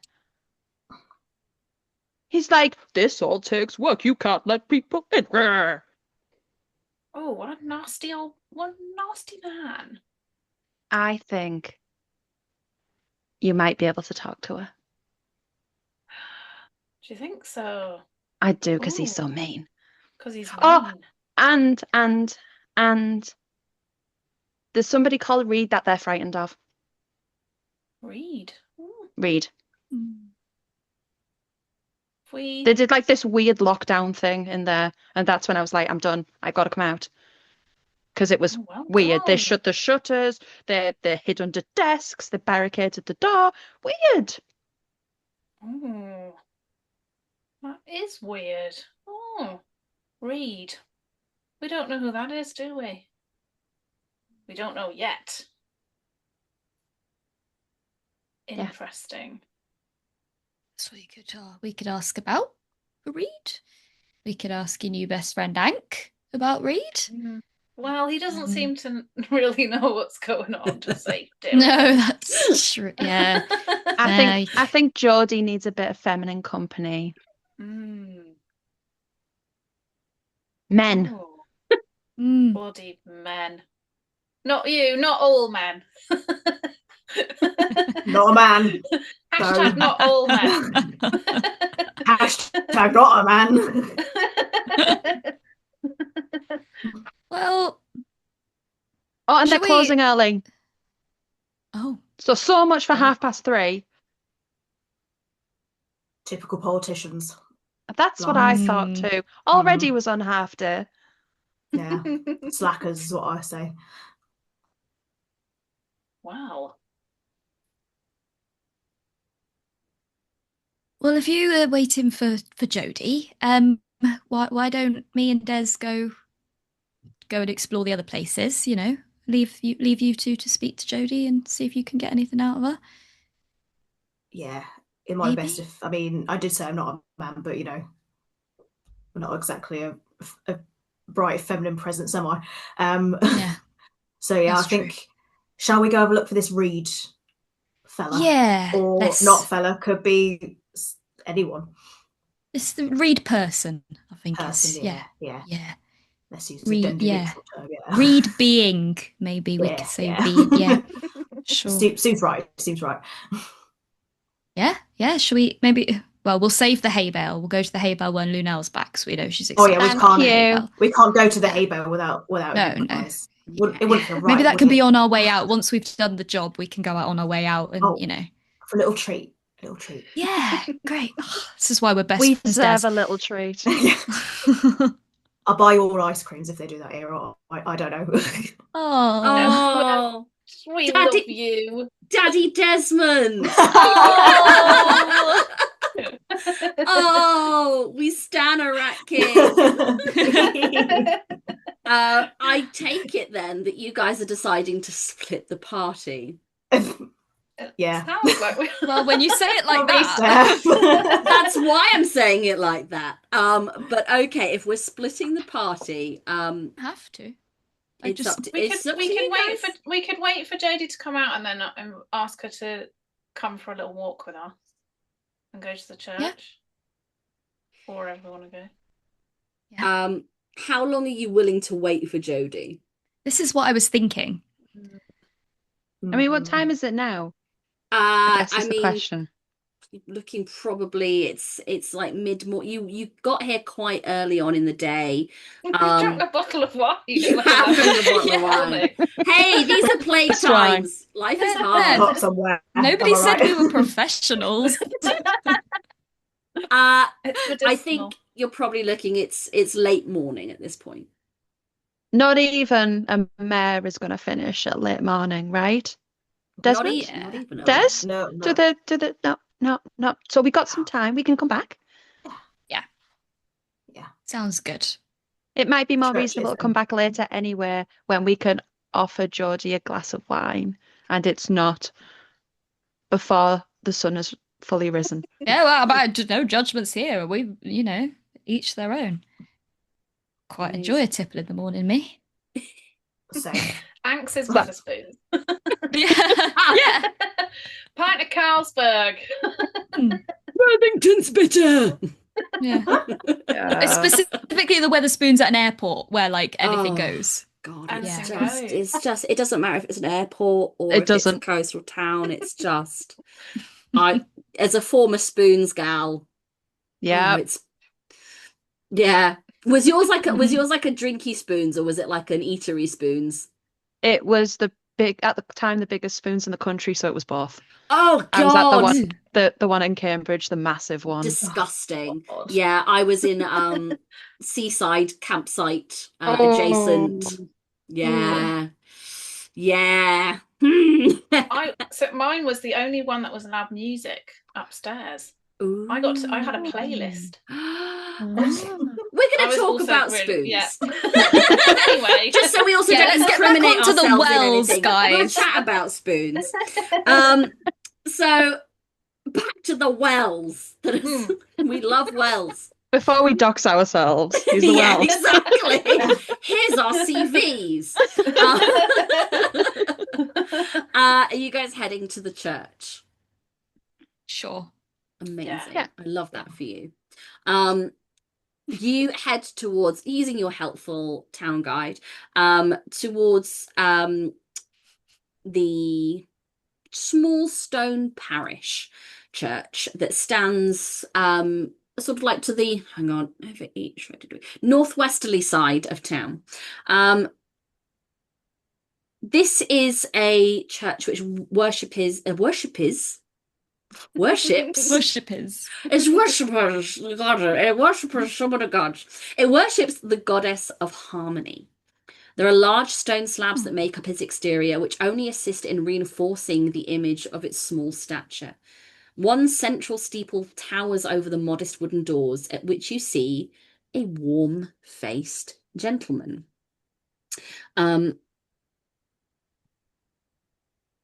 You see before you not that man, this man, apologies, a pure-born human. He has a firm frame that holds up this slightly older gentleman. He looks to be maybe in his late 60s.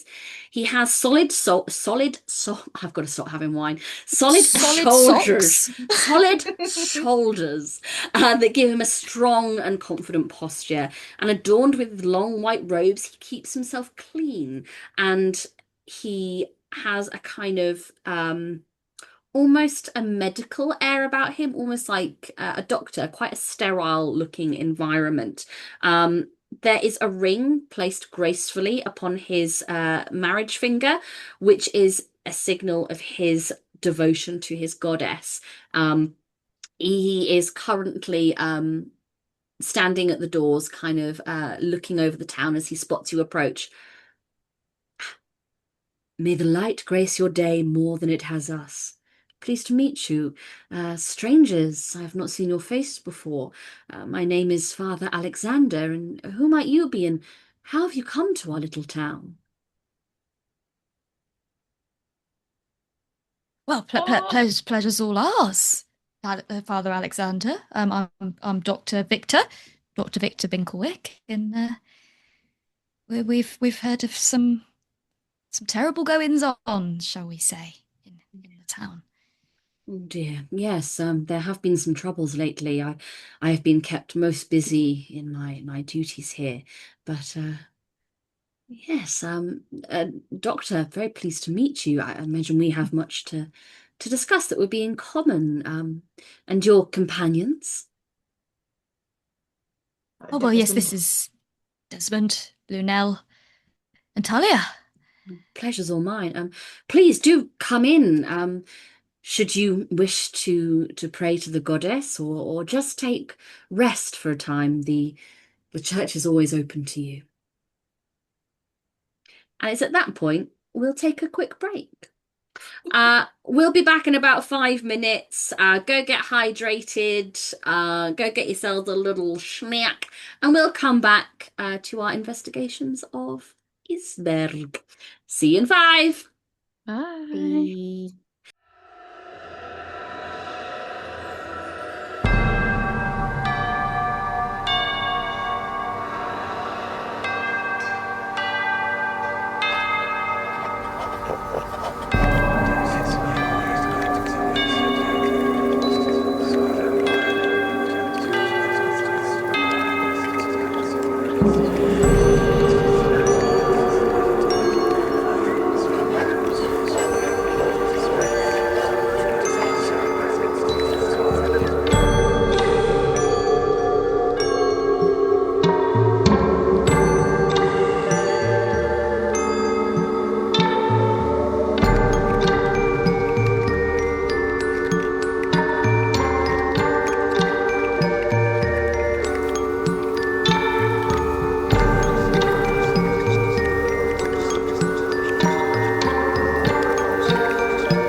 Right, let's snack and drinks check while we come back from break. What's everyone drinking?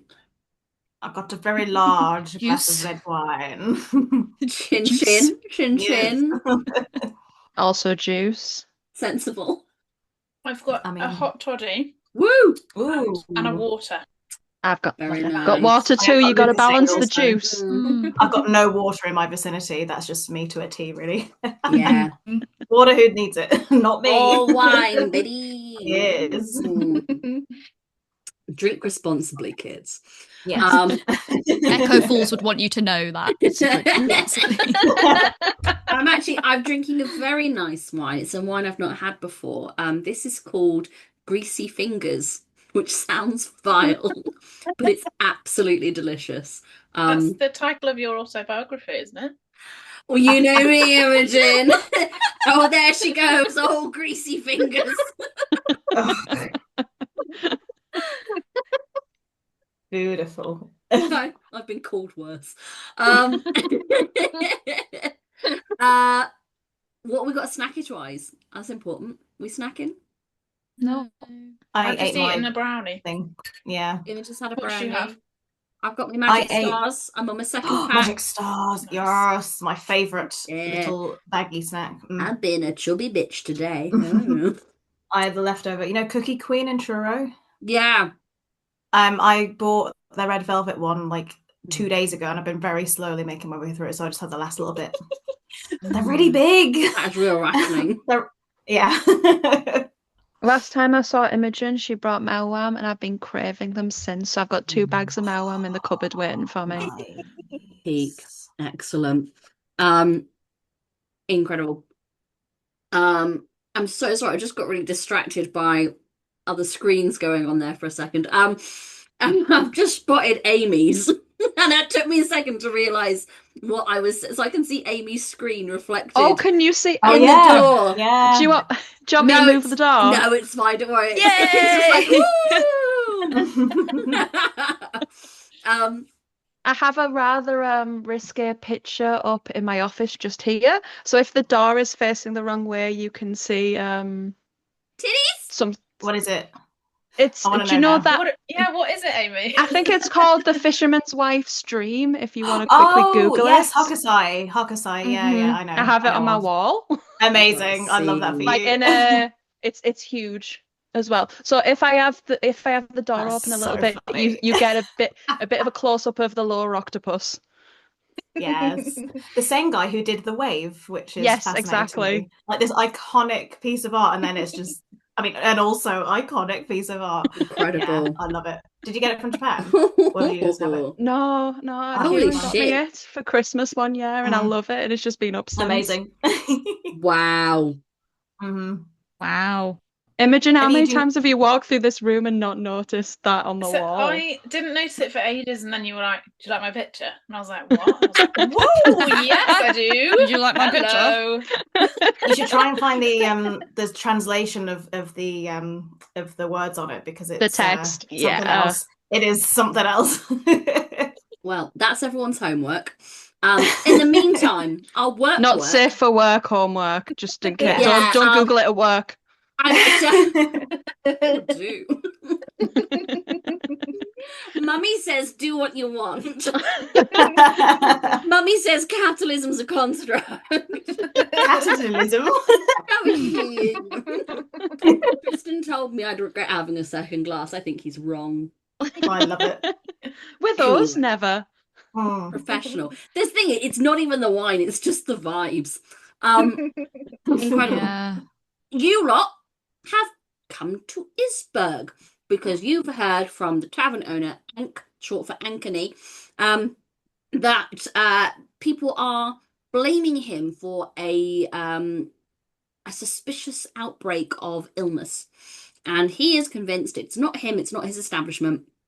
You have so far been to 2 wells. You have talked to the mayor and his assistant and have become suspicious of him for reasons. But you've also set a plan in motion to potentially talk to his assistant Jodie and offer her some female friendship and get her to open up a little bit more because you think that maybe he's being a bit mean to her. You have also started to make your way to the church and have just met Father Anthony. Was it Anthony? Not Anthony. That's Alexander. Alexander, come back to. That's exactly, as you said, Alexander, I started giggling because I knew that at some point somebody was going to start singing that and we were just going to have a repeat of Gals and Pals. It's all Gals and Pals. Yeah. You have met Father Alexander, who has welcomed you into the church. Do you guys step through into the church? Could I give him a sniff? What are you A sniffing subtle for? sniff. What are you sniffing for? A subtle sniff for the plague. For the plague. Sure, make Or a sniff. sin. No. Sin. Just sin. Oh, I can sniff out a sinner. Make a medicine check. Lovely. That was a 19 on the dice for a 23. 23. He smells. There are no smells about this man. He is incredibly clean. You know when you wash to the point that your natural scent disappears? That's how clean this man is. Well, I think Desmond kind of just like, right, cool. Just like really like astounded by how clean this man smells. Like, oh, kind of thinks to himself, oh, I've got to ask him about his routine. So I think we're good. Good, everyone. We can head on in. And as you step through, But I was going to send, Oh, I yeah. don't know if it was already caught on the recording, but I'm going to whisper to Crook, I'm going to say, I don't think it's safe for you in here, lad. So you go back to the mayor's office and you come give a circle and a squawk when they leave, all right? And I'm going to send Crook to go and like position themselves over by the mayor's office.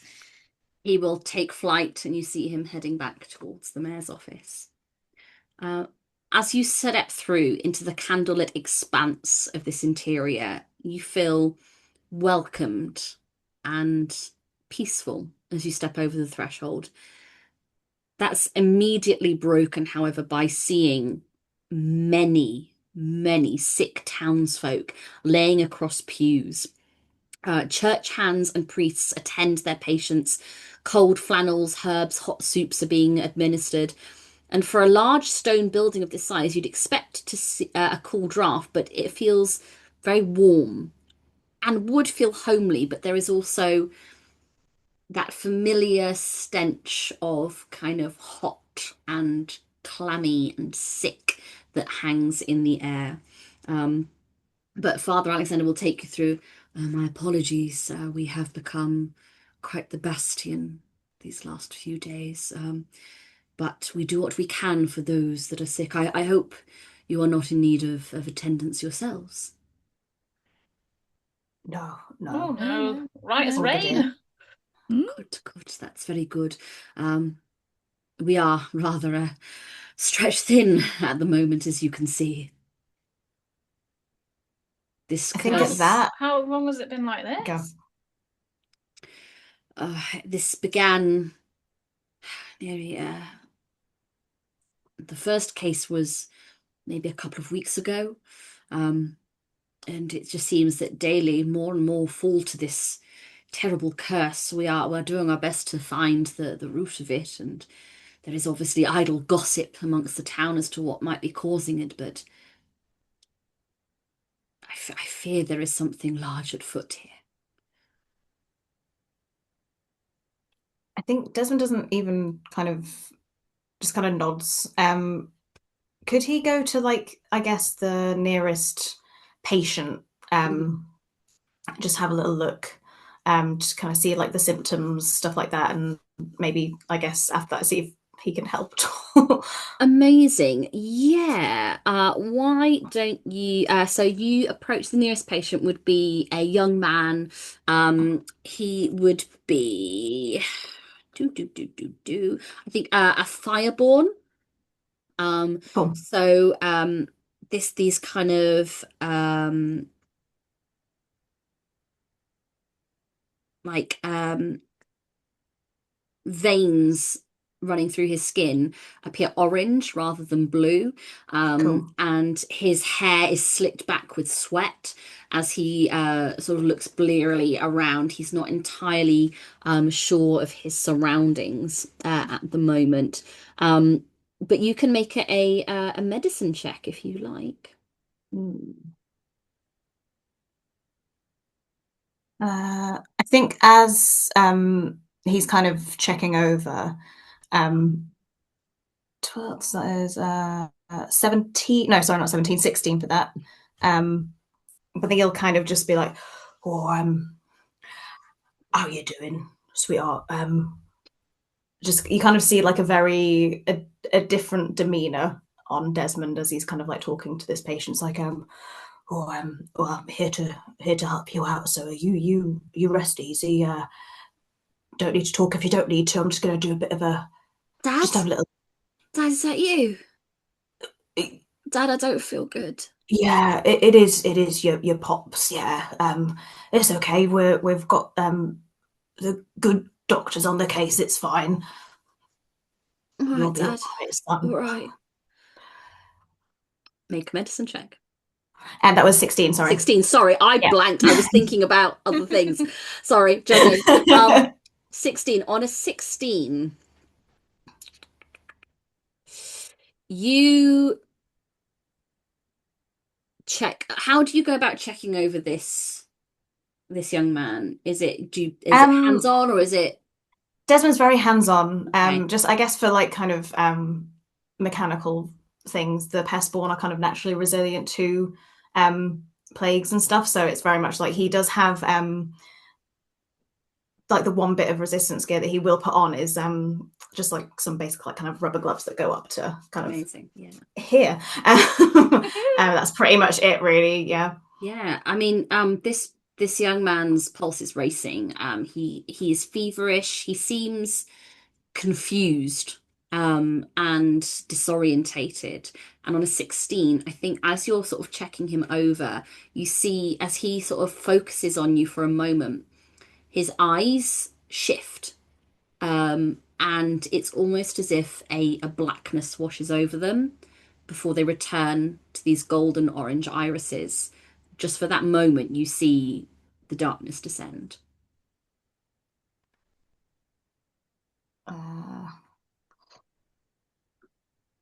Well, is this kind of something we've seen before then? You can make either a religion or a history check. Cool. I think at the point where he sees that, I think he kind of ushers to Doc. Sure. Like, oh, here, Doc, I think might need both of us to have a look at this one, just to, second opinion. I'm not as trained in the field as you are, but yeah. So was the medicine? Did you say sorry?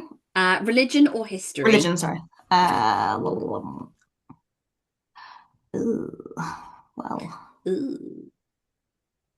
Well, you know what? That could have been worse. That is a 19. 19. Wow.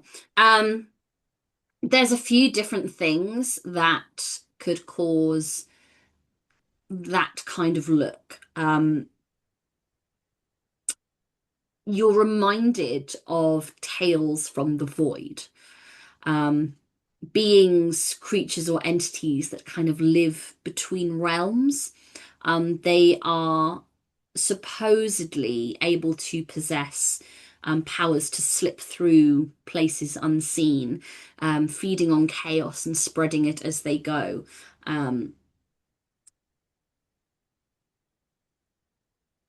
It could be that, potentially. You don't think that you have enough facts to go on at that point, but that sort of unending darkness, like that blacker than black, is very reminiscent of tales of the void. Is that the same colour that my eyes are? No. Okay, so that's all right. I don't want people thinking she's plagued. No, I think the Dustborns is more of like a kind of midnight sky. Yeah. The void is the kind of thing that if you made a paint out of it, it would be under heavy copyright. Okay, got it. Well, Doc, I think it's not looking. not to the patient, very quietly under his breath, like, well, Doc, it's I don't know. I think we're gonna have to go ask Father Alexander over there to see if he's got any more information, unless there's anything else that you can discern from this poor fella.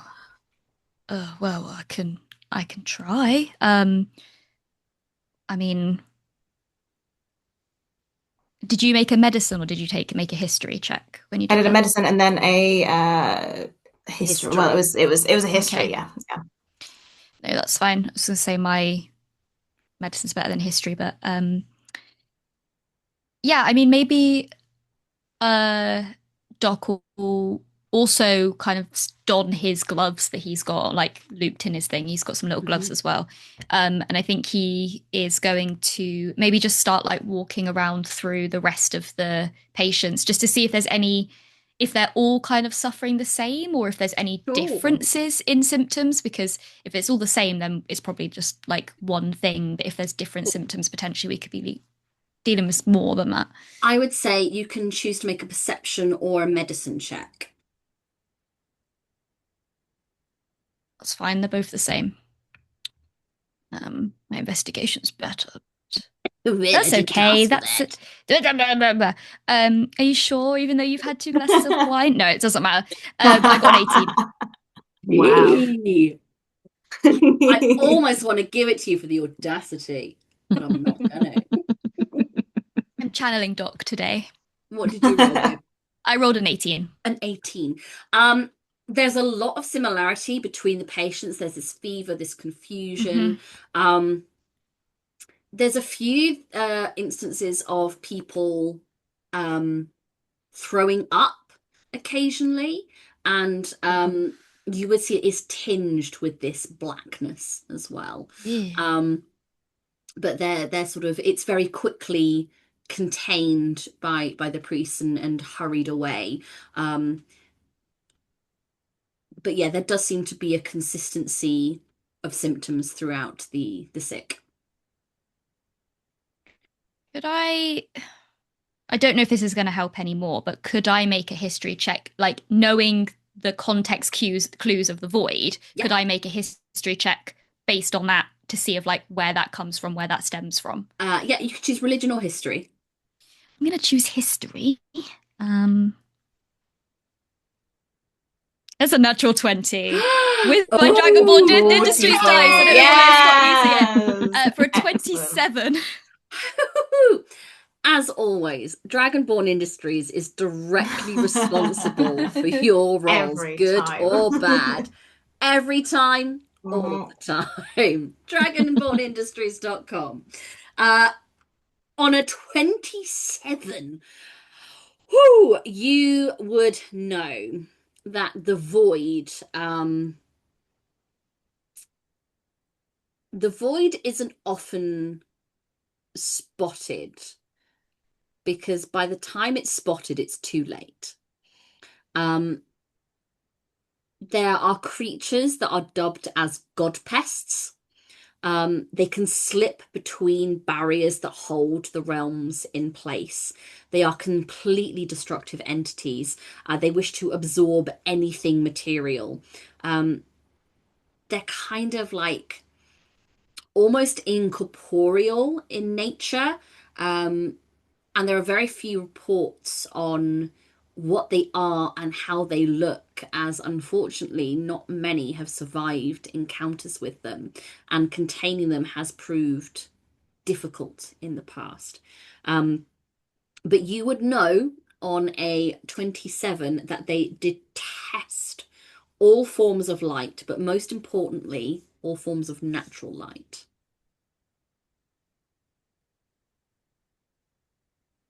Real shame, because I didn't take dancing lights or the light cantrips. So. Only darkness. Fits with the theme, guys. Well, I'll hurry back to the gang. And I'll say, oh guys, it's not looking good. I think we've got an instance of the void. And the void is not a fun bloke to mess with. pretty difficult to contain. But what I do know from all of my reading and learnedness is that they detest the light. So, a natural light to be exact. So, like the daylight, the sunshine, all that jazz. But yeah, I think we've got a case of basically the god pests around here. So it might be a bit of a tricky one. Oh, it's a scary one. Shall we tell the priest? Lunel and Thalia, what are you doing whilst the medicine men are at work? Yeah, so Lunel would ask the priest whether there's anybody, I would say cognizant. She would say less confused and talks good. Well, those would probably be the less sick, those who are only just starting to display symptoms. Or probably and he kind of calls over a priest. Do we have who is the newest to arrive? And they go, oh well, Father, that would be the lady just in that pew over there, and we'll point out a lady who looks clammy and pale, but is sitting a little taller than other compatriots. She is what is she? She is a wild-born. She has these ram-like horns that have like little gold loops attached to them.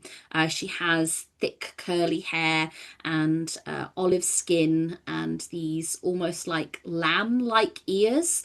But she sits kind of tensely at the back, focusing on one point ahead of her. You know, when you just feel really nauseous and you just got to like focus on one area, that's where she is right now.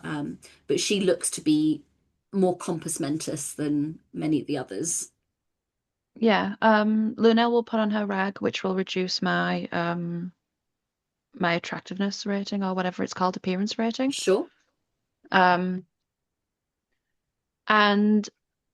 she will kind of like sit beside her rather than stand in front of you, because when you feel sick, there's nothing worse than somebody fidgeting in front of you. So she'll sit beside her, and she'll gently say, "My name's Lunel. We're here to help.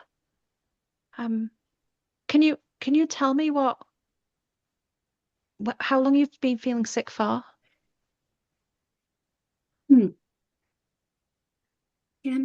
I've been, it's been maybe like a day or two, I think. I've excuse me. Hello. Oh gosh. Hello.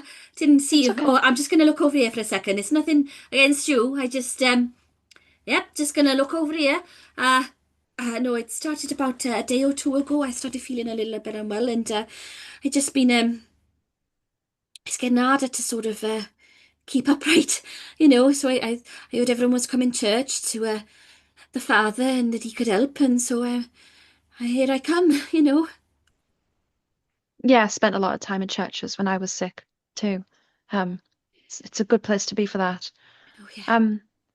Do you remember what you did the day before you got sick? Oh well, I was just doing I was doing my chores. I see I work for a laundry service, and we had a batch of linens that needed washing because of the sickness. People was a little bit more, you know, conscious of it, and you know, you'd take more precautions. So I went and I collected all the collections, and I just did a day's work, you know, and I went to work, I come home, I cook, I clean, I went to bed. There was nothing different, nothing. Well, I suppose there was something different. Oh, what was that? Well, I usually use, when I was drawing the water, I use the new well. I don't usually use I've always used the old well, and I thought he'd spent all of that money on it, and we might as well. It You was there might for as our well use. try it. It was closer, and I had many more linens to use. That's the only difference. But I mean, it's brand spanking new. It couldn't be anything to do with that now, could it? No, probably not. But did you wash the linens in that water as well, did you say? I did, yes. Okay. Um, okay, and there was nothing else different. No, you didn't buy your food from somewhere different. No. It was just an ordinary day, you know. Okay. Thank you for speaking to me. I do hope you get better soon. Me too. Yeah. Thanks. Yeah, we're trying our best. She won't even pat her. She'll just take the rag Amazing. off as she walks away. Beautiful. What's Thalia been up to? No. I'm trying to think what I do, and everyone's doing such a great job. Well, in that case, Thalia, could you just roll me a little perception check? Yeah, I can do that. That is a 16. Okay. You're seeing your compatriots kind of jump into action. They're always like this. They've got a job. They know where to go. You guys are a well-oiled team. You know, there's no distractions. It's just strictly business. But you know that you're an observer. You're a watcher, and you take in this church. And obviously, the main focus here is the sick. But it's about the fringes sometimes of perception, the things that aren't the main attraction. And you take note of a couple of doorways. You've got your main entrance, you've got a door that would presumably lead to, you would assume, the crypt of the church. And there is a door to the north that just opens a crack.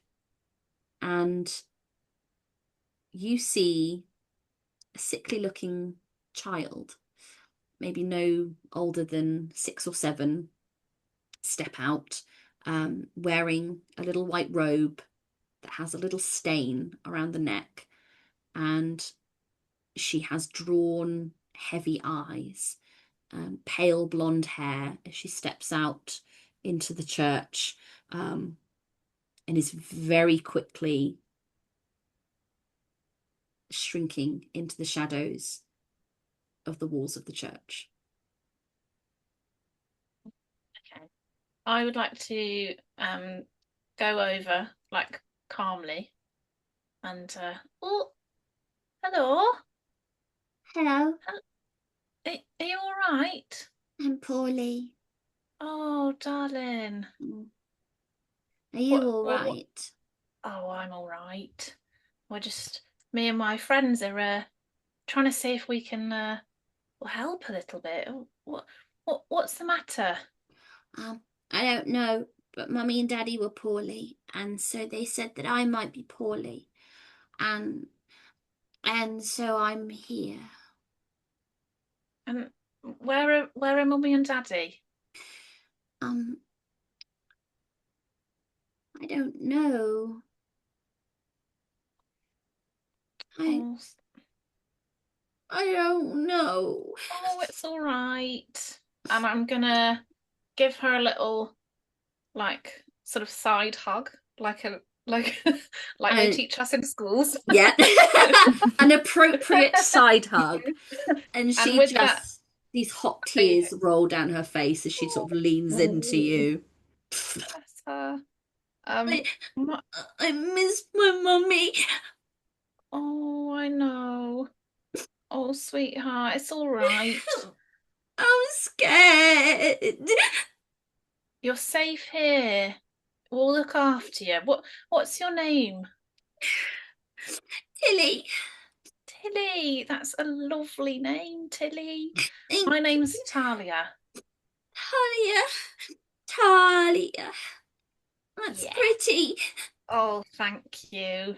I made it up myself, actually. Wow. I didn't know that you could do that. Yeah, I just had to fill in a form. Anyway,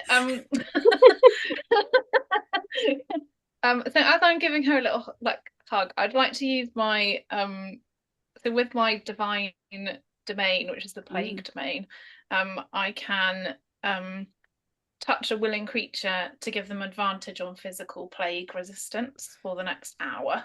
Amazing. So, I'll give her a little boost. As this is happening, two priests very quickly run towards you. I'm like, oh, so sorry. Come on, Tilly. Can't be out here, you know that. Back you go. So sorry. And they sort of start to lead her away and back through the door. Oh, where are you taking her? Father Alexander sort of will put a hand on your shoulder. Worry not. We are keeping her safe. Dreadful thing. Her mother and father succumbed to the curse, and unfortunately Tilly has nowhere else to go, so we've been sort of taking care, but obviously we'd rather she not stay near the patients. We don't need this spreading any further than it has, and particularly not to one so young. No, she is young, but she did say she wasn't feeling very well. You know how children get. It's a trying time, and with so much illness, they start to think that perhaps they're ill themselves. But I assure you, we are keeping quite the eye, and she is most well. Can I insight check? You can. Thank you. Where is that? 14. Sure. I think you just, there is something about his answer that is just a little too rehearsed, and it's a little too almost scripted, as if he is reeling off something that he's been practicing. Well, Father Alexander, I'm a gifted healer, and I'm very happy to go and soothe her soul, you know. I assure you, her soul is most soothed, and the goddess of harmony shall provide. It doesn't look like she's But doing that well. if your skills are, as they say, you know, we have many sick here who would, I'm sure, benefit from such skill as yours. And I think my colleagues are doing a lovely job there. I am going to just follow Tilly. Listen, I'm afraid I cannot let you go any further. We have allowed you entrance thus far, but beyond those walls is a sterile environment, and I mean no disrespect, madam, but we don't know where you've been. That is quite rude.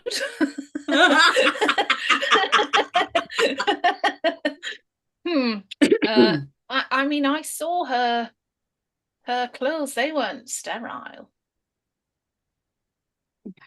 She's a child, and childs do get messy. Childs do get messy. Children do get messy. So what's through this door then? Oh, this is just my private sanctum, and beyond that, the quarters of those who live, pray, and work here. And I think you can understand why we would like to keep that private.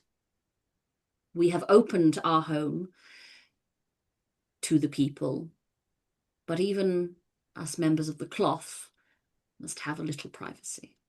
Do you not agree? Well, I do, but I don't think a child on her own should be through there. Not on her own. This is only a small amount of our order, and there are others who unfortunately have lost, but who are well, who are staying with us for now, until we can get this sorted. And I must put their safety above a visitor's comfort. I hope you understand. Well, I suppose when you put it like that, I do, but I don't think that's quite right. Madam, you can think what you will. Perhaps you and your friend should go get some rest. We would welcome you back. Help is always appreciated, but you look like you've had a long day. I recommend the tavern. How rude! How rude! Are you saying I look tired? Madam, we are all tired. Well, I was I am merely actually tired. There we go. It's merely suggesting a little rest, perhaps some ale might soothe the soul a little. And as I say, you are welcome back on the morrow, should you wish to come and help. But we must tend to the sick and see if we can find the cause of this terrible blight. If you'll excuse me. And he will walk away. I will excuse you. I will have the last word.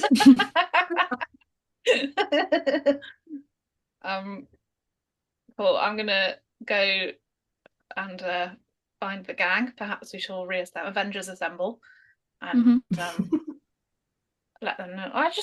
Did you see that child through the door? Well, there's a little girl. She's tiny. She must be, I don't know, 4, 5. They're all so small. I don't know. Father Alexander said she had to stay in there, but she wanted to come out. He wouldn't let me in to see what was going on, but I don't feel right about it. I don't know. I've got a tingly feeling. Was he giving you jip, Thalia? He was. There's something not Do you want right, me to but send him a little creepy message in his head and settle him for the night? Oh, do it. I'm good at that. I mean, yeah. I Far, like, Yeah. I don't want to speak He ill of the doesn't seem to clergy, like but me. No, I they don't know seem a why, bit because everyone shifty. likes me, but I could try send him a message from his god. I could try pretend his Do god's it. speaking in his Do head. it. that Let will you in. proper spook him. But Or because sometimes with when they do speak to you in your head, it does feel a bit weird. Well, yeah, but you know, he communes with his god. I don't know what she sounds like though, and I'm not very good at doing a feminine voice. I suppose he might figure out. I'm an old bloke, man. Hello, I'm the Lady of Harmony. Hey up, Chuck, it's me, your goddess. You're right, darling. Are you riddled with plague? You should really let that wild-born in to see that child. Be a duck. Tali, are you telling us that we need to break some doors in to save a child? Because I'm not above that. No, below that. I mean, whichever way I want to do it. Above, below, sideways. I don't care. I want to break this church's door down. You're going and save the straight child. through. I mean, maybe he basically told me to fuck off and come back tomorrow. Not to a lady like yourself. He said I looked tired, and I am tired. And he told me to go to the pub and drink ale. Talking to our ladies like this? No. I'm sending him a creepy message. I'm doing it. Doc, I approve. I approve of this message. In fact. Desmond King approves this message. Desmond for mayor. Daddy Desmond approves this message. I don't know why I'm going could to you imagine? Let's get rid of the mayor. Install Desmond in a seat of power in a little hamlet town. What creepy message are you sending to this member of the clergy? Okay, I'm going to hide behind a pillar because I assume there's a pillar in here. Cool, stealth check. Oh, shit. Literally, the one time I'm playing a character that has absolutely no stealth whatsoever. This doesn't matter, it's 17 straight on the dice.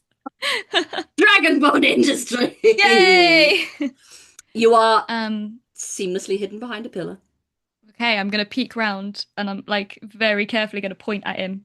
Okay. And then in his voice, he's going to hear, they say that it was the goddess. Oh, your goddess disapproves of what you just did. Just all I'm going to send. Just a bit of doubt. Deception Nice. or intimidation check. You can choose. Okay. Is there a way I can give a help action because I was so like hype for Not this? on a message cantrip. Damn it! Really want this Listen, to wait, succeed. how are you running your inspiration? Is it that I can re-roll? You can reroll. Or is it? Gonna use your It's a inspiration. 13. It's a 13. It's a 13. Yeah. I'm going to make him roll something. Yeah. Let me get that up means his. business. So, something I'm really enjoying about how this particular one shot has been written, for each kind of key NPC, i.e., the ones that I'm not making up on the fly, they're like a base level social checks. So there are like DCs Nice. for their like social interactions, which I really enjoy because it helps me then set kind of like stats for them, which is really good. Okay. Okay. You see him sort of like look around and furrow his brow, and you hear back in your head,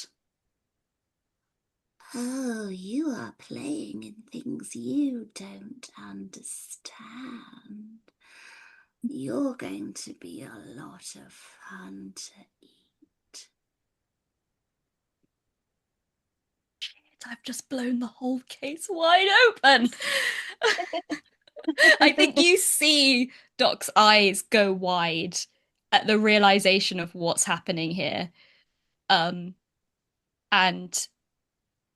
I think he looks at everybody and he's like, we need regroup outside now, and he's gonna like scurry out the front in the hopes that everyone follows him.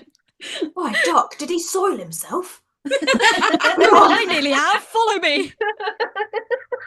All right. Oh dear. I've ran from a church like this a few times. Haven't we all? Yeah. Fist bump on the way out. Okay. When we get outside, group huddle. So I sent the creepy message and I was really confident in what I said. Turns out he's just as creepy.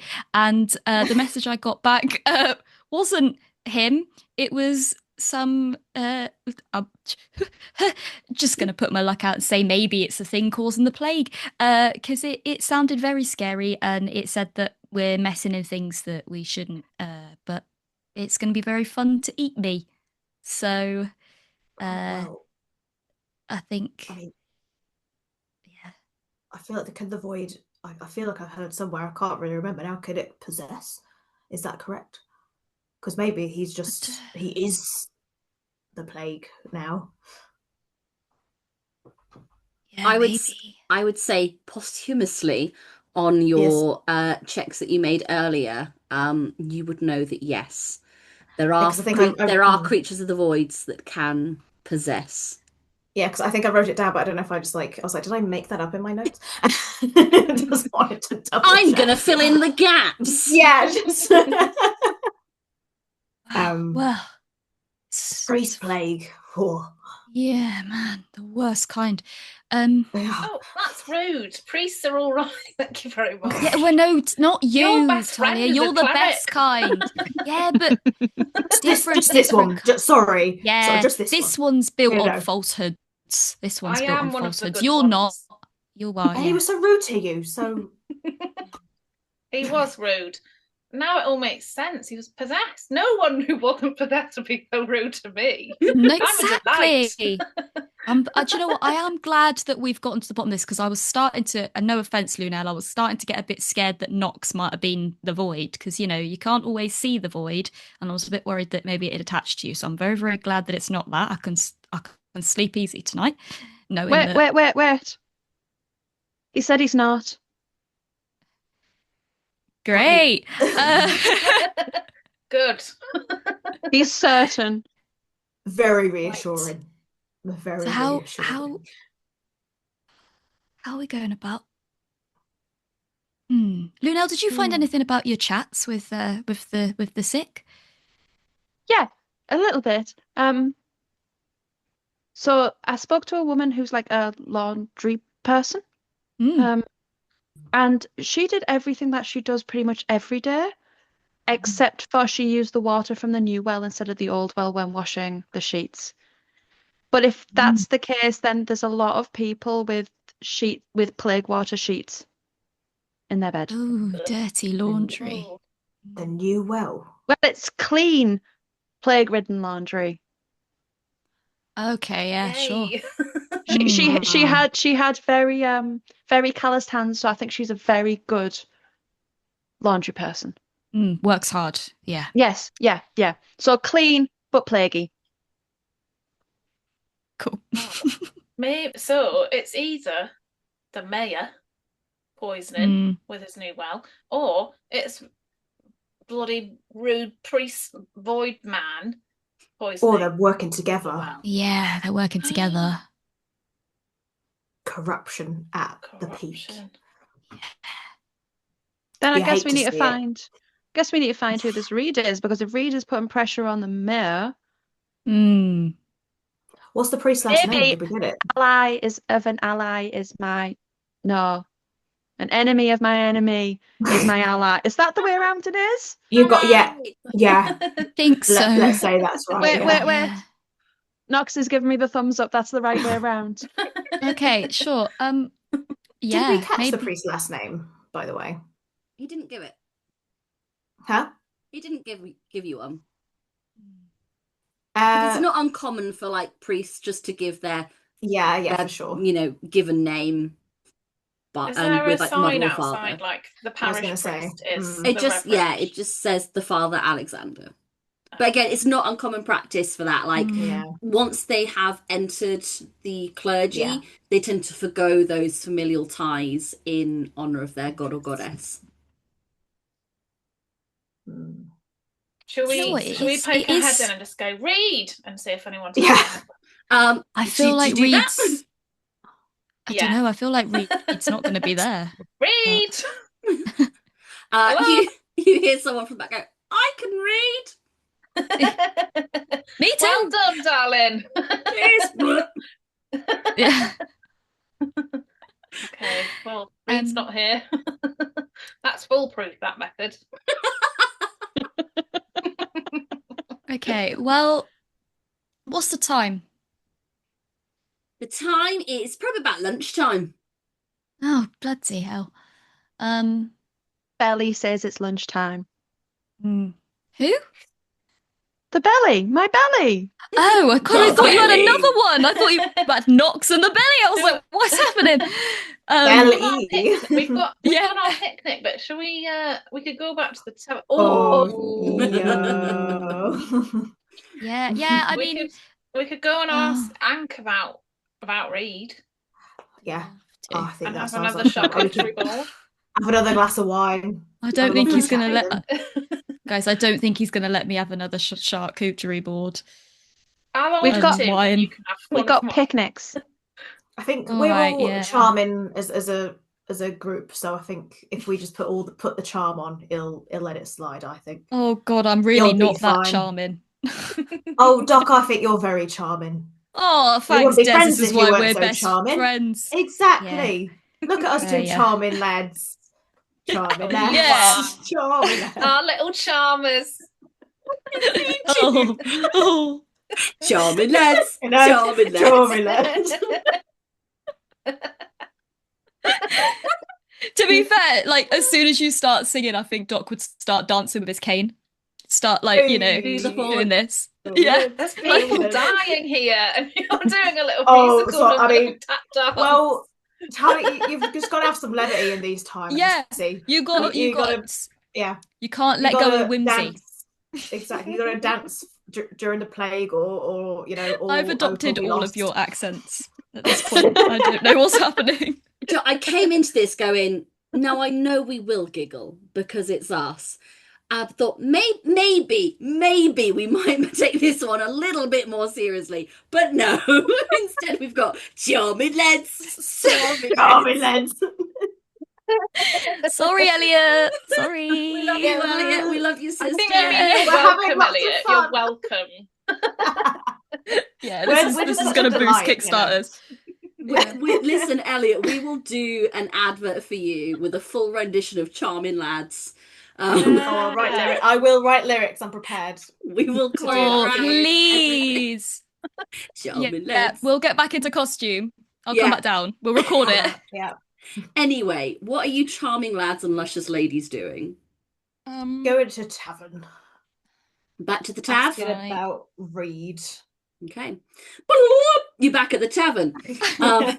It's still I'm empty. very sheepish. You can enter and Ank is still behind the bar. Oh, look who's come crawling back. Hi, Thalia. You Hello, look darling. great. Oh, look- so do you. You look fresh. Oh, thank you. What can I get? Are you here for lunch? We are quite peckish, actually. We've only had brunch 2 hours ago. Well, why don't you have a full hog roast that I've prepared? Oh, yes, please. And would you like a bit of ale with that? Bit of mead? Bit of like what you fancying? Mead. Mead? Stat. That sounds nice. Mead's Got any orange. flavours? As long as there's no repercussions for drinking all day. Ah, no! Who would do that to you? The water I'm doesn't seem gonna- safe, so I yeah. think it's better to I'm drink. going to forego the booze. liquid. I need a sharp mind at this point.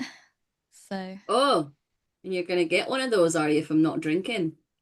if you're not careful, you're going to get another nasty message in your head, Oh, Hank. careful So now. All right. You're not careful, you're going to get a smack. I'll just start pulling the sword out of my cane. No. Sword, no, I'm joking. Oh, mate. Sorry. I'm so sorry. He's not usually like this. I don't know what's got into him. I don't know One what glass it is. of wine. Do you know what? I think it was. Listen, I'll be I appreci- asleep in an armchair in half an hour, don't worry. I appreciate the fact that you guys have come in here to help me out, so I'll let it slide this time. Lunch, hog roast, mead, the flavours you asked about. I've got elderberry, I've got blackberry, I've got traditional honey, I've got rhubarb, but that one's a wee bit shite, so I'd maybe ignore that one. Oh, I think a bit of raspberry. I think bit of raspberry. One I didn't yeah, offer, yeah, sure, fine. Elderberry. A bit of. Again, elderberry. Elderberry. I've got a lovely mulberry. It's Oh, the I think mulberries, guys. It's the mulberry. I think that's the one I was thinking of, not raspberry. Sorry. Mulberry meads all round. Careful, they might make you a wee bit sleepy. So, well, I could do with a nap, to be honest. But yeah, you can have lunch in the midst of this plague-ridden town. There's people dying and we're singing, dancing and eating lunch. There's people dying. Charming lads. And we're supporting a local business. You are. I'm not Haven't paid him a Not thing. Well, So Desmond's got his mead. He's like, so we've heard tell of a reed around here. Do you know who that is? To get to the. Yeah. Reed. Oh, you must mean Harl. Harl Reed. Aye, he's a local contractor. Did he build the wells? He did. Well, he built the new well, the well. Oh, the well. Right. Aye. Where is he? Oh, Where is well. Where's Harl Reed? Where is he? Well, the thing is, do you know what? I just usually he is kind of around these parts. He lives not far from here, but truth be told, I've not seen him for a fair few days actually. But most people are kind of just sort of keeping themselves at this point and hiding in their homes. So, but Harold was still milling about, and he was. I mean, God, there wasn't a day goes by I didn't see him down at the mayor's office, but not seen him for a good couple of days. So at this point, Doc, you hear a tap, tap, tap, tap, tap at the window, and you can see Crook. I'm going to open the window and let him in. Ah! Oh, have they left? Have they closed up? Oh, gang, the mayor's closed up. They've left. It's empty. We could try sneaking. Crook kind of like points his head towards the street, and you can see Jody walking down the cobbles. Girl time. Go get her. Off you go. I'll finish my Imogen here. Girls, go for it. Yeah, I might have a nap actually. Yeah, I think just us lads can just we'll drink our mead, have a nap like lads do. These old bones aren't what they used to be. Oh, quite right, my friend, quite right. Turned into granddad from All the Fools and Horses. This was before the war. Ladies, are you approaching Jody? Yeah. Yes. Amazing. There is an argument at the door, though, of, no, Knox, you have to stay here because it's lady time. All right, Knox, come over here. Join the lads. Can Join you the see charming Knox Charming as well? lads. I know, Am I the only one that I'm- can't see Knox? honestly, I'm just going along with it, to be honest. Oh, You know, Cool. Yeah, sure. I can do it's that. easier that way. You see Jody walking past. How do you approach her? Oh, you disappeared. Jody, where'd you go? Sorry, I was turning my heater on because it's chilly. It's freezing. I was cold. Well, Jody, oh, hello, are you finished for the day? Yeah, no, I get to get home now. Oh, why don't you, do you fancy a drink? Ah, Go on. It's on us. oh my God, Well, yeah. it's on Hank, really. That's like totes cute. Yeah, okay, well, slay. All right, yeah, I'll come in. Lovely. Come on, then. What are you having? Okay. We're on the meads. Oh, on the mead. Oh, well, I might as well be on the meads as well then. Just like, yeah, whatever. I'm not fast. Yeah, just like shots. Yeah. Shot, Woo! shot, Oh, I shot, haven't been shot, out with the shot. girls for ages. Yeah, no, like, sorry about like not getting your wine earlier. I just like couldn't find any. Oh, that's It right. We had actually happens. just had a bottle of wine before we came. We've got a Oh my God, it bit was of a like problem. so early. Yeah, we've made some weird choices today, but that's my just us God. crazy, Yeah. isn't it? Vibes. Oh, Jodie, what's it like working for the mayor? Yeah, no, it's like really Ernie's like really chill. Like most of the time. Like his wife's an absolute bitch, but it is what it is. It's cool. Like I go and I make his appointments and I tell him about his appointments and then we go home and it's great. Can I insight? Sure. Okay. 15. Jodie lives a simple life. Jodie knows exactly who she is and what she wants out of life, and anything that happens around it is going to happen around Jodie and not to her. I love Jodie. I know someone who is Jodie. We all know someone who's Jodie. Oh, well, that sounds great. What? Yeah. Well done you for, what a career woman. Oh my God, like totes, yeah, I'm like hard girl bossing it. Yeah, queen. Yes. I guess it's kind of hard because it's such a stressful job being mayor. Like, I guess, like, all he's got to do is, like, sign papers and sort of, like, talk to people. Like, it's not that hard. Yeah, I guess it's harder to arrange appointments around like the various things he has to do. Yeah, like, yeah, Like, is it going to take 5 minutes or half an hour? But what about the You one just before it? And after, don't it's just, know. how are you supposed to balance that kind of schedule? I just kind of don't tell him until someone comes up and is like, I have an appointment. I'm like, okay. And it's usually fine because I just show him my boobs. Oh, Yeah, I guess it's that's the way amazing. to do it. It's amazing what you can get men to do if you just show them your boobs. well, I'll have to try that. Do. I'm just like, yeah, do. Pert as they used to be. No, but like gravity is like a thing. Oh, it is. You're smart, Josie. I've got 3 GCSEs.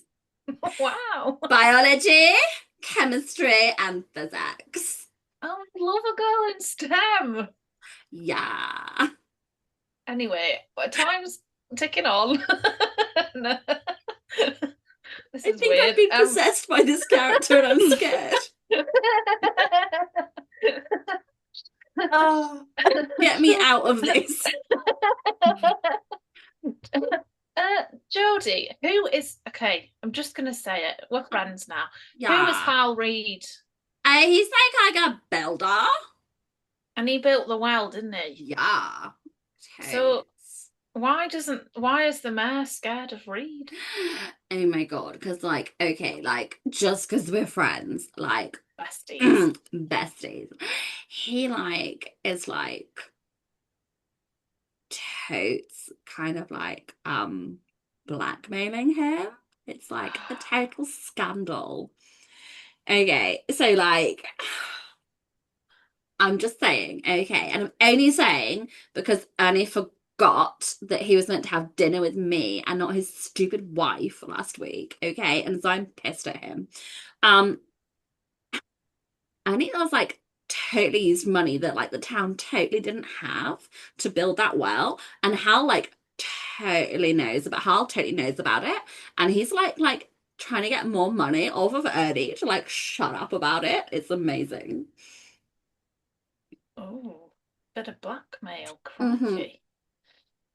Oh, wow. I'm totally going to write about it in my blog that's coming out next week. It's called Jabbers with Jodes. Whistleblower behavior. Yeah. Yes, Queen. You get it. Yeah. It's like, he can't take all this for granted. You feel? And he is taking you for granted. Eating with his wife? Ridiculous. Honestly, she's such a bitch. Sure. That's a strong word. Who is his wife? Is she around? Anita. Anita. They were destined to be together, I suppose. Yep. Well, she doesn't sound important because no, she's so unimportant. She literally doesn't even exist in the one shot. Great. I'll leave that avenue untravelled. I would suggest it. Do you know what avenue I maybe would travel? The ones I've got a clue to. Yeah. Great. Oh, I think that the boys can probably hear this, I imagine, because we're talking quite loudly in the bar. And no one else is in here. You can definitely hear this. I think Desmond is like enraptured, just like, oh my god. I've not been able to have a nap. I'm so enraptured. So like, here's the thing about like Hal though, like the last like thing that Ernie heard from him, it was like a few days ago, and like he like because he was like sending a letter like every day. It was proper creepy. But then it just like stopped out of nowhere, and like we totes haven't seen him. And then like Ernie's gone all like doomsday prepper about it and like got me doing like drills or whatever to like shut down the office and hide from the contractor, you know. It's a bit extreme. Totes. Where does Reed live? Like 2 doors down from here. Like it's super close. Oh, okay. Convenient. Very convenient. It's almost like someone's got an eye on the time and is going, hey, shall we go? We shall go, yes. Yeah. let's do that. Do you want to come or do you want to just hang out here? I'm I don't know. just I'm not gonna, doing the like- voice anymore.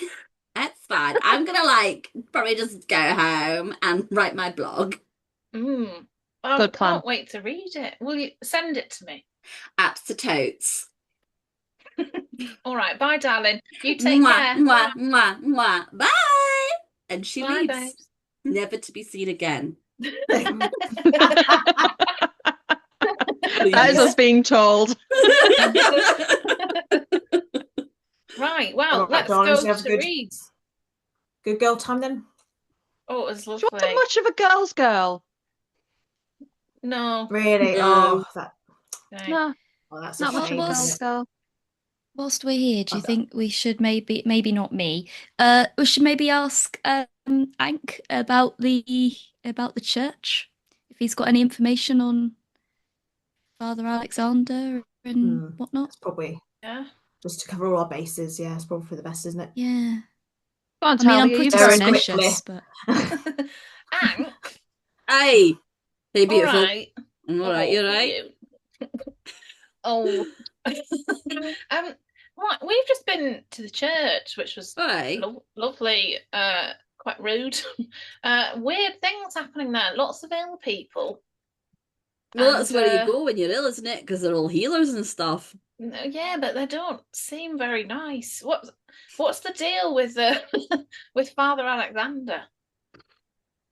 He's a priest, isn't he? To be honest, it's not something I go into much, to be honest with you.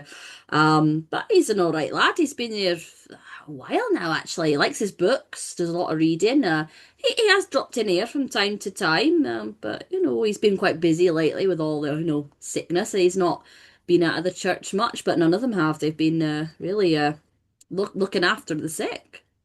Hmm. Would you what about- like a helpful map of the church? Oh, I'd love one.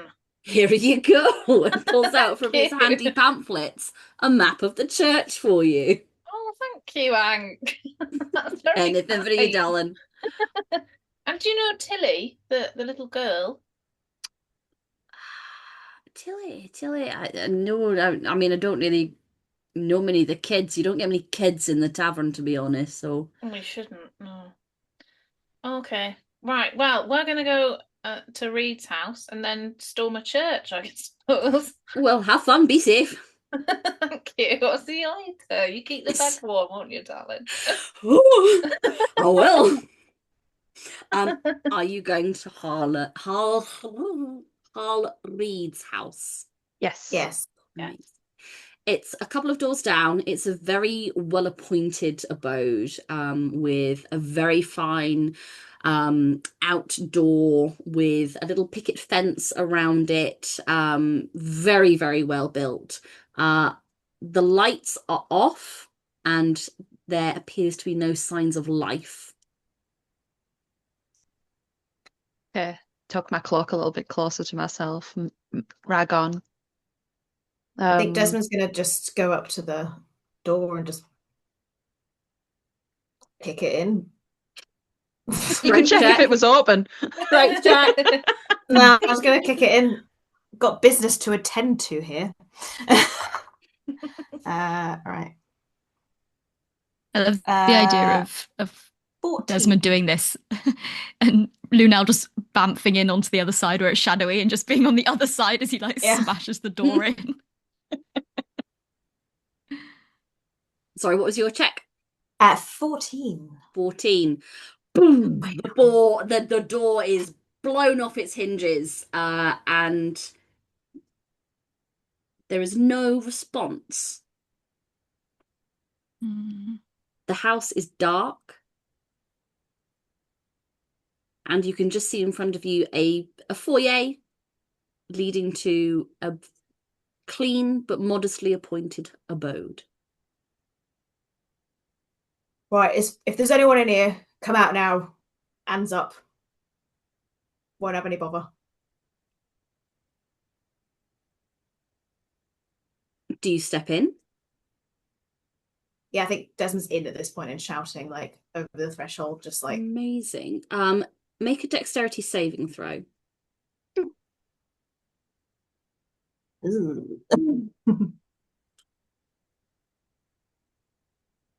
A natural one, Siobhan. I've been doing so You've been well. doing so well. I've been And I'm doing so well. excited that this is where your natural one comes. Oh, As yes, you yeah. slip in this puddle, as you enter the threshold. It's not a puddle, it is a black, viscous sludge that swirls up around your leg and starts to envelop you. Let me check something on this page. Oh, what was this? What's going on? Okay, cool. Let me get my bag of beans. Where's my D6? You are going to take 5 points of unholy piercing damage. And I need you to make a contact resistance saving throw. Okay. So what was it? 5 points, did you say? Yep. 5. Okay, so that's cool. And a contact resistance. Oh, it's good. I've got to 14. Oh, yes, you succeed as you feel this kind of like chill, this unnatural cold start to seep into your body, and you manage to get your rodent reflexes kicking in, and you pull away just in time as this sludge kind of undulates and pulls away from your leg. I need everyone to roll initiative, please. Aye.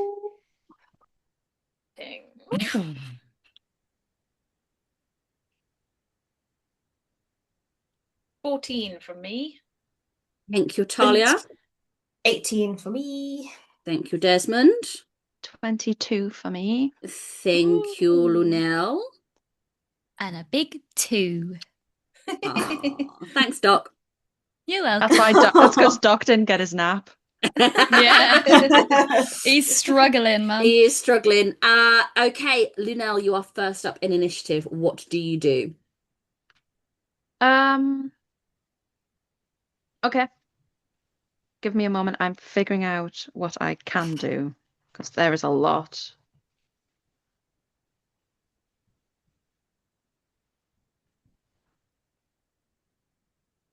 I literally was thinking, do I take light spells?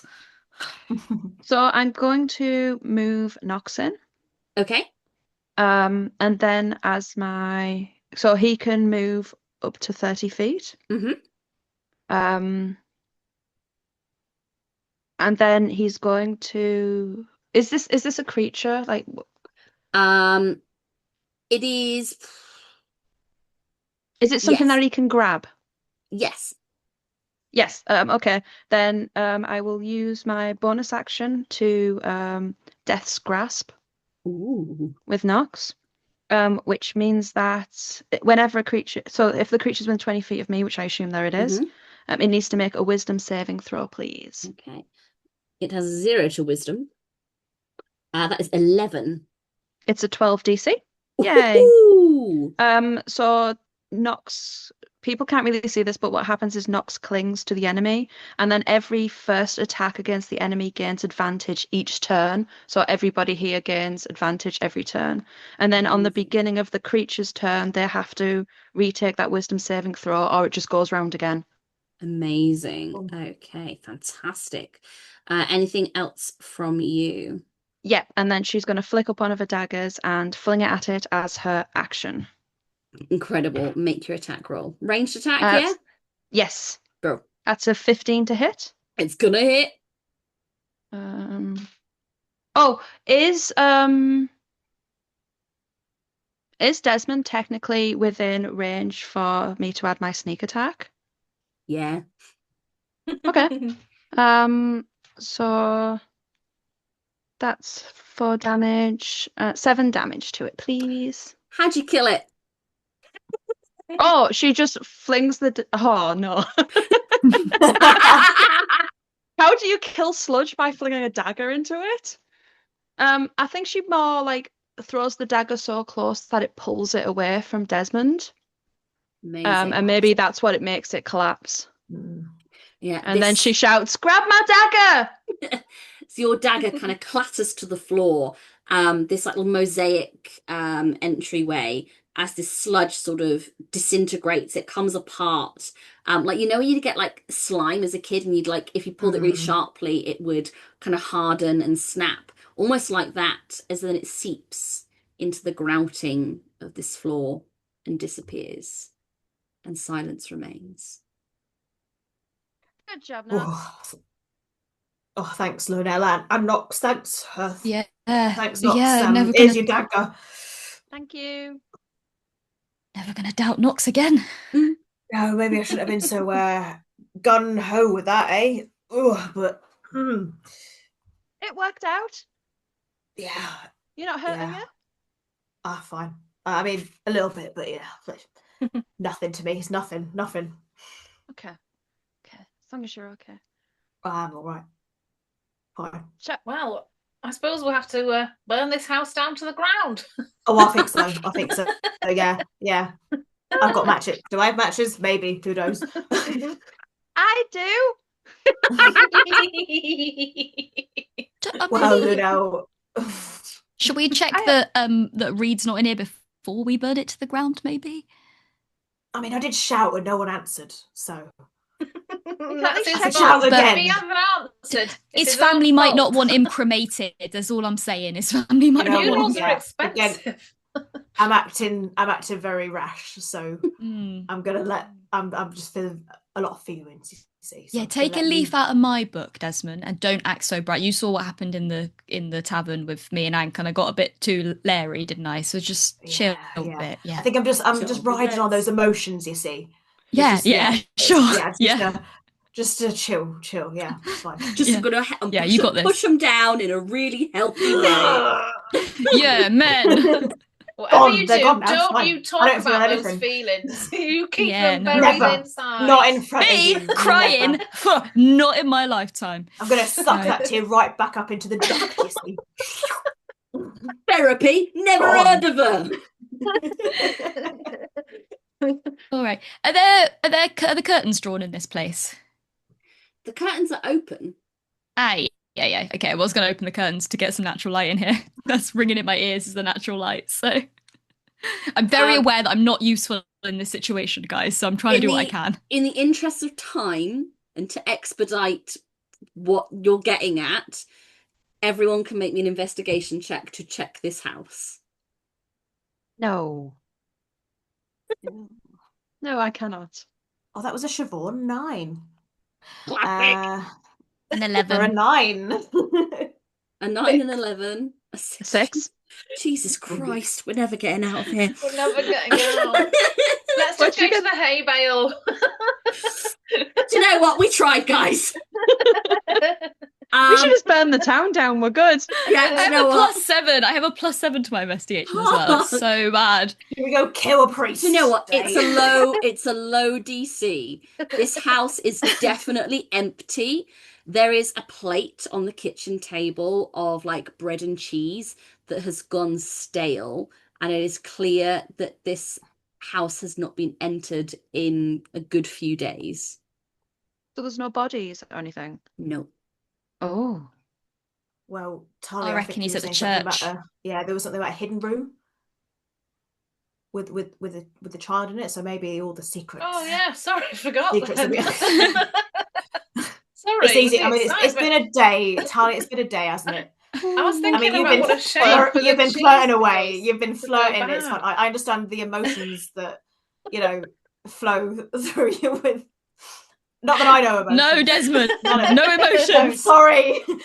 I was getting caught up in it again. Well, Daddy Desmond, no! Quick, Desmond, man spread. Spread the emotions away. Honestly, though, it's a thing. I'm just like, what? It takes you, doesn't it? It does. Oh, wow, we are a disaster tonight, gang. Yeah.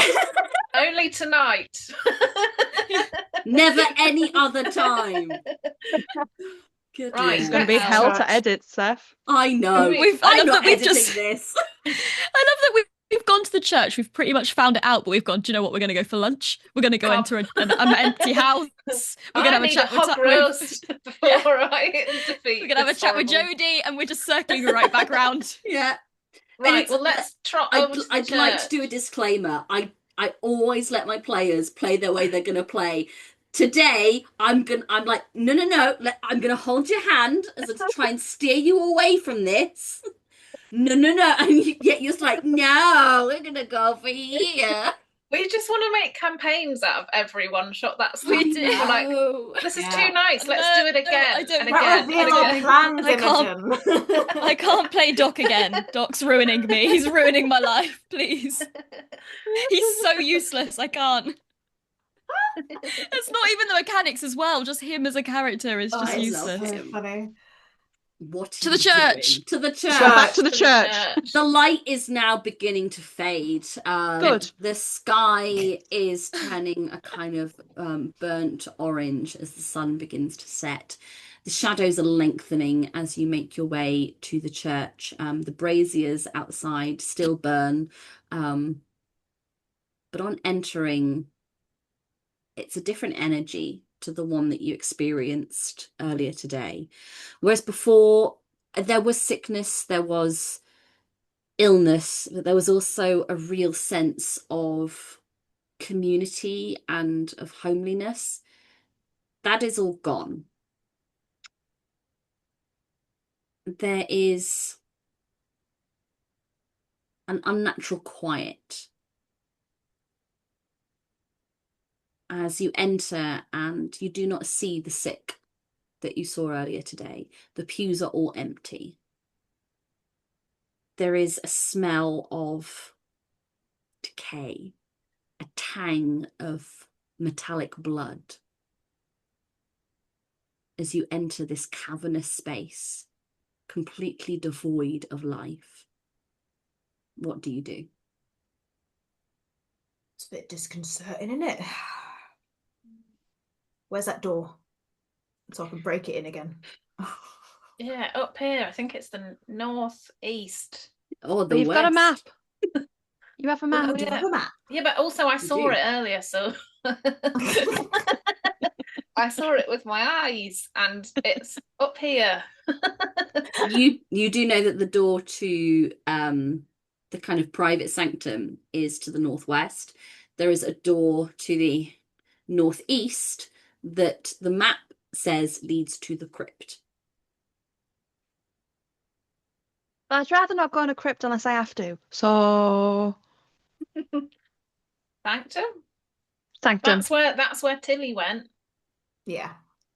Yeah, I think that sounds good. You go through an unlocked door and you find yourselves in an office. There are many books and tomes, religious texts about this place, a large wooden desk. There is a small hanging rail with different kind of vestments and robes for different occasions.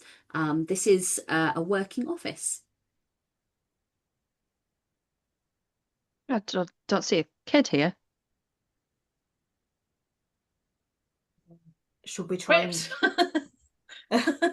Should we grab some of these vestments and we could try and sneak our way into the crypt and maybe they're doing some weird culty things in there. We could just pretend to be one of them. I think he just already goes just put this really massive like vestment on, just this like rat in a priest outfit. Right, I'm ready. Oh, holier than thou, Desmond! Look at you.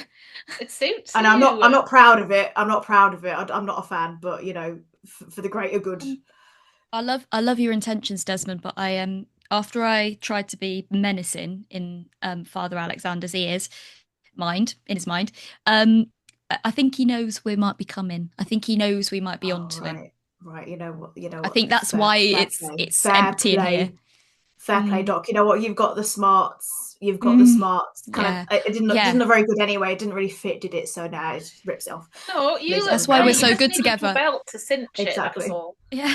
Oh, a bit of cinching. Oh, I could get behind that. I think. Yeah. You know, wrap it a bit. Yeah. Wrap dress and a belt. Oh well. Yeah. You know what? show me later. Will do. Thalia, show me later when we'll have a nice sleep, and we'll anyway. Are there Anyway. Crypt? Is there anything around that gives the clue? Like, can we have a quick rummage? Make a perception check. 19. 19. On a 19, you don't see anything in here that shouldn't be here. There's kind of like a ledger which details the comings and goings of the day-to-day of the church. It is chock-a-block in the last couple of weeks with names of townsfolk who have fallen ill, who have come seeking help and aid. There is a really detailed note of expenses on herbs, on salves, research that the clergy has been doing into basically ridding the town of this curse. Okay. Are our names on it? Not gonna if it's him, are they? Your names are on it as the most recent, as visitors, not sick, potential help. All right, they're not slagging us off, so we're good. No, they just do it to your face. Very, very honest slag us off, you see. Yeah, yeah. You know, But even though nice they might be behind your weird. back. Yeah, strange, isn't it? Strange. But you know what? Yeah. I'd rather that, I think. Yeah, me too. Shall we go kick the crypt door in? Oh, Yeah, I go don't on, wanna go to a Desmond. crypt. Right. Crypts are so scary. Desmond, are you kicking the crypt door in? Yeah. Strength check, please, At Desmond. this point, why the fuck not? Come on, Siobhan 9. No. It's a Siobhan 2 instead. For Oh! a 3. Desmond, you run up to this door with the confidence and pride of a straight white man, and you just Not a man, but yes. and you just like you run into it, you kind of take a vault and just bounce straight back, like as if you've just been completely repelled. Oh, these church doors, strong things, aren't they? Oh yeah. Can I lean Really over strong, him yeah. and just... Oh. Yes, you can. Let me get that for you, Desmond. Sorry. I was a bit slow on it. This is why I'm in a team with you guys, because you got them smarts, you see. You got them smarts, to Thanks, let's Des. get overexcited. Right. Do you Lead descend the way. the crypt? Yes. Yeah. Yes. Okay. Has Crook burst into flames or not, being in a holy space? He seems to be doing all right, actually. Great, cool. He seems Yep, very fine. comfortable. That's great. I need him later, so. There is a foul energy that exudes from the chamber below you, usurping your senses. The smell of the dead lingers in the air. The shimmering flame from the candles only just about reveals masses that you can see ahead of you. This dark chamber below the church is normally a place for the dead to rest.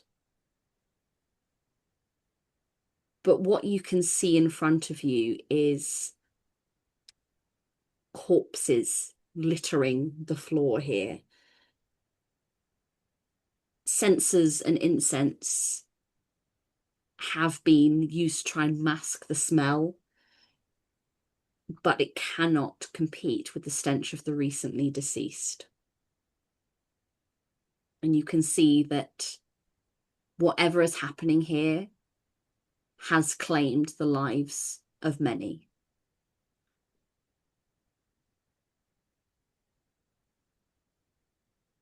With my spirit sense, can I see any of any spirits, any ghosts of the recently dead?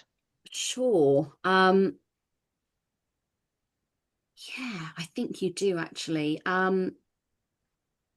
You can see, looking around, bewildered and confused, a familiar face with ram-like horns and lamb's ears. The laundry woman that you met earlier stands looking perplexed in this place. What happened? You were so well earlier. What? Oh, hello. Where am I? You're in the crypt. Unfortunately, you've passed on. Oh, Do you know how? Do you know what happened?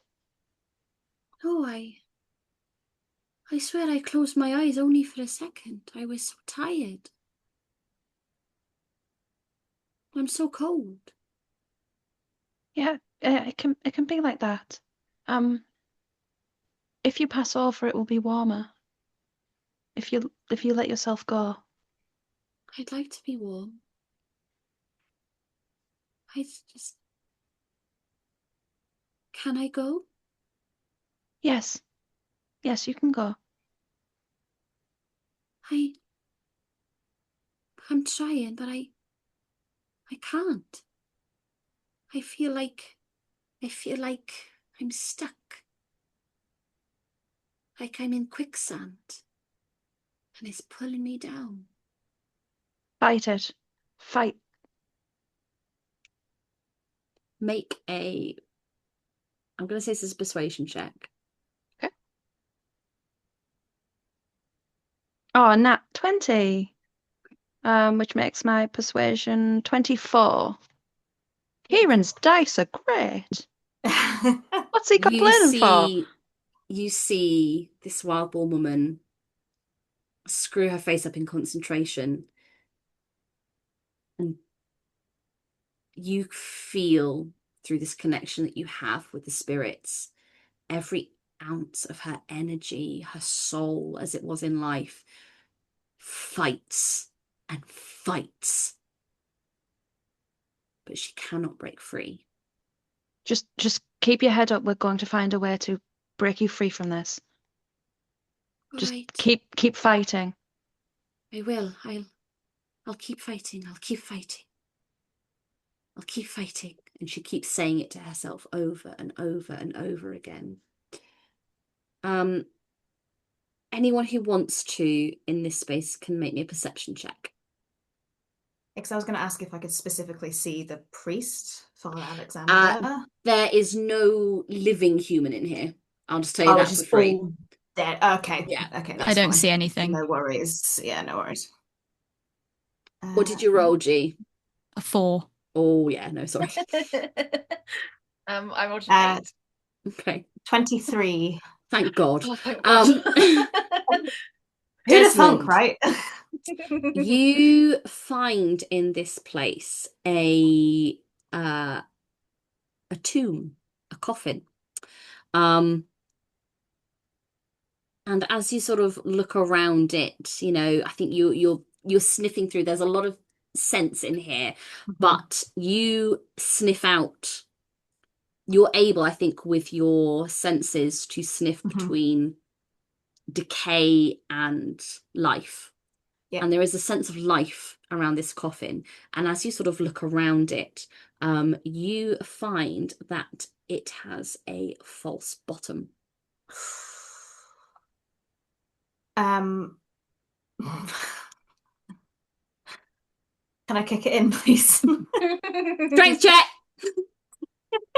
I just feel like now I can't just be sensible about it, you know? I'm at the point now. Come on. Right. 5. It doesn't give way, but as you kind of hit the wood, you hear a ka-dunk, and you can see in the corner a dark leather-bound book. I want it. Doc, there's a book here. Did you say a book? I did, and I don't know. I feel like I'm not quite the expert for this. Do you want to have a look? I think there's a false bottom in the coffin as well. So I'm right here for it. Don't worry. Have you I tried looked for to a kick latch? it, but it didn't work. Have you just looked for a latch, mate? No, I just kicked it. You but look for a maybe- latch, I'll look at the book. Yeah, I'll look. Teamwork. You know what? Yeah, again, this is why we're friends. You see, you know what? Charming lads. Can I look for Charming lads. Charming lads. Can I look for a latch, please? You can make me an investigation check, while Doc, you make me an intelligence check. Just straight intelligence. Straight int. 14 Straight for my int. latch looking. You find a latch. It's a full Great. circular iron lift. Does Or it Doc, say I found a pull latch. on top? It says trapdoor here, lift to open. Doc's too busy in the book. 19. Brilliant, amazing. Doc, this book, whilst not inherently evil, has a sinister energy within the pages. I love it. It is not your traditional kind of library book. You couldn't check this out or even find this really in a restricted section of any library. This, as you read, the language to you is unfamiliar, but your knowledge of the arcane lets you understand that within the pages is a spell that may be used to open a gate that is directly linked to the void. Whoa, you are. Sorry. Whoa, you are. A book, I have a book. Like, I think Doc would actually say something like that, to be fair. Great. I love this. This is going straight in my pocket. Well, I think as I'm reading it, I think I've found out where the voids come from or how we can get to the void. This book, with my learned things, this book opens the gate directly with the void. So someone's been doing their reading for bad. You see, I do this kind of reading for good. I'm not like these people, this book is somebody's used this book for bad, I think, and let the void come through. Well, maybe where underneath this false bottom, where it says "pull to open." I mean, well done, Des. I'm proud of you.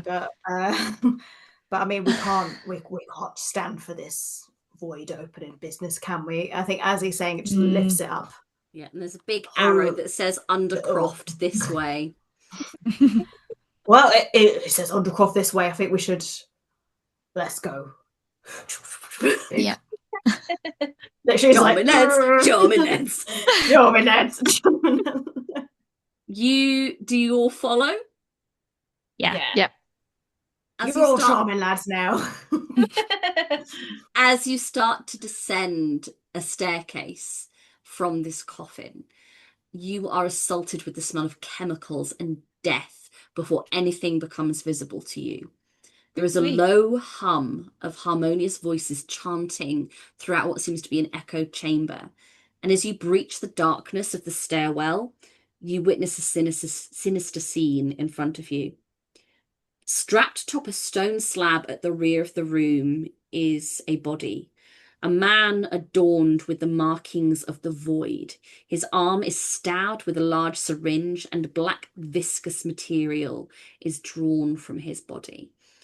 He has a well-toned, muscular structure to him. He has a crop of fine brown hair and a big old bushy beard. But he hangs just about breathing as this liquid is pulled from him.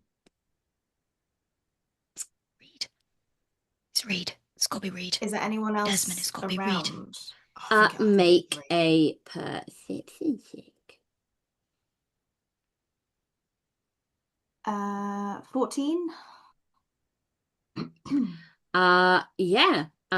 You see that around this body are previously bedridden patients.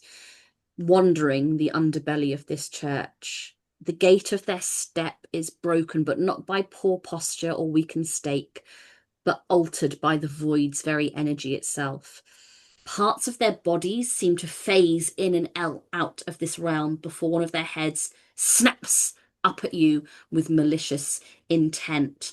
Anyone who wants to can make me a nature or religion check. Yeah, I'll go for it anyway. I think it'll be nature. I've got 17 for religion. Nick. Oh gosh, a natty 20. Well, Anyone else? I got a 13 on religion, but Brilliant. not as good as Thalia. Lunel? it's not a competition. Well, the time I spent inside the church getting free meals didn't give me any information about how churches or anything work. Oh, lush. I rolled a 3. Oh, okay. So for 3 out of 4 of you, you can clearly see that these people were once townsfolk, but are being affected by the void. They are beginning to mutate into void beings. Their bodies and their spirits are attempting to reject the mutation, which leaves them in this semi-translucent state as they kind of shift between realms, and they're definitely not the people that they once were. They seem to be working very ritualistically around this central body. But as one spots you, there are 4 of them in here, with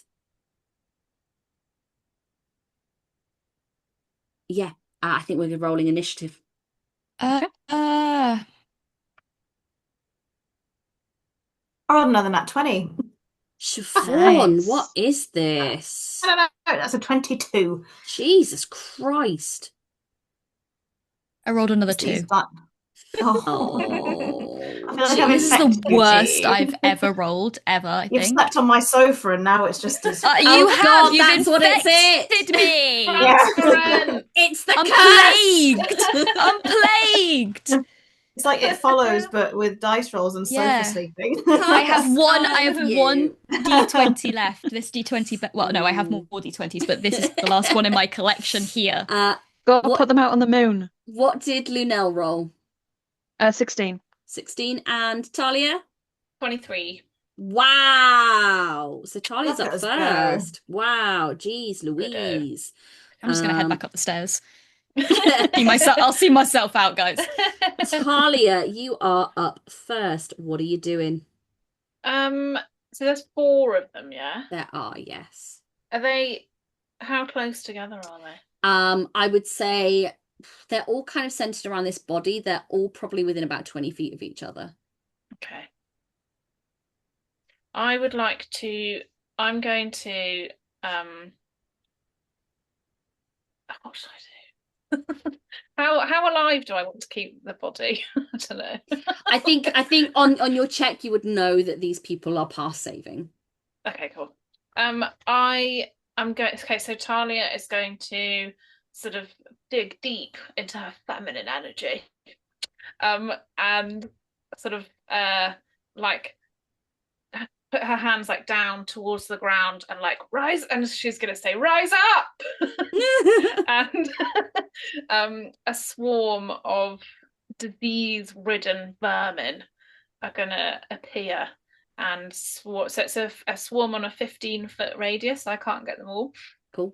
And any creature within that area, I'd like to make a con save, please. A con save. Okay, so you can get 3 of them in that. Lovely. The first one is going to be a 15. That passes. The next one's a 7. Fail. And the next one's an 8. Fail. So it's a DC of 12. So the ones that failed will take 9 poison damage. Okay. And the one that passed will take half. So Okay. 4. So that'll be 4 or 5. So just because I like when I have crowds, I need to name them, otherwise I lose track of who's who. So we've got Janet, Craig, Brian, and Carol. Carol. There we go. Thank you. So Carol's fine. So Janet and Craig have taken the full 9 points. Brian will take half. They're not looking great already. Oh, gotta check that thing. That's fine. Gonna go through that. So yeah, they are swarmed as they sort of like as they're sort of like attacked by this swarm, the parts of them that are affected phase out of reality completely and don't return. Is there anything else that you are going to do, Thalia? No, I'm just gonna be like, that was so cool. Yeah. Amazing. Desmond, you are up. Lovely. Did you just hit, was it Carol or was it? Carol is the only one who's not been hit. Janet, Oh, Craig, not and been hit. Brian Okay, have been. right. Okay, so I think Desmond is just going to quickly draw his flintlock pistol. He's got a gun. You've got a gun. And shoot at, let's say, Brian. Go for Brian. Brian. Brian. I love that. Hello, Brian. Hello, Brian. So that was 22 to hit. Well, that's gonna hit. So it's just 1d8 for an 8 damage to Brian. And then I think I'm going to use my action surge, which I get 2 action surges per long rest at the moment, which gives me another attack. And I'm going to just, can I do that? Yeah. I would suggest as this attack happens. So what you see as you hit Brian, and where does it go? I do apologise. I have to check there. I've got a lot of stuff happening.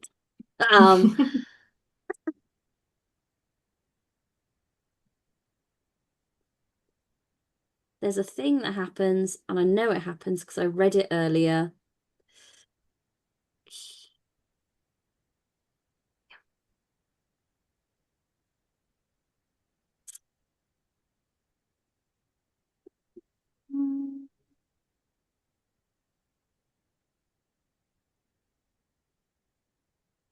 Okay.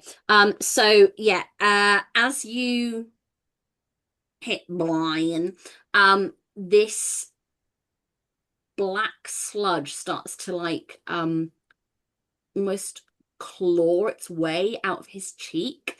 The flesh parts and phases out of reality as his body crumples to the floor, making way for only this black sludge that kind of plops out onto the stone floor.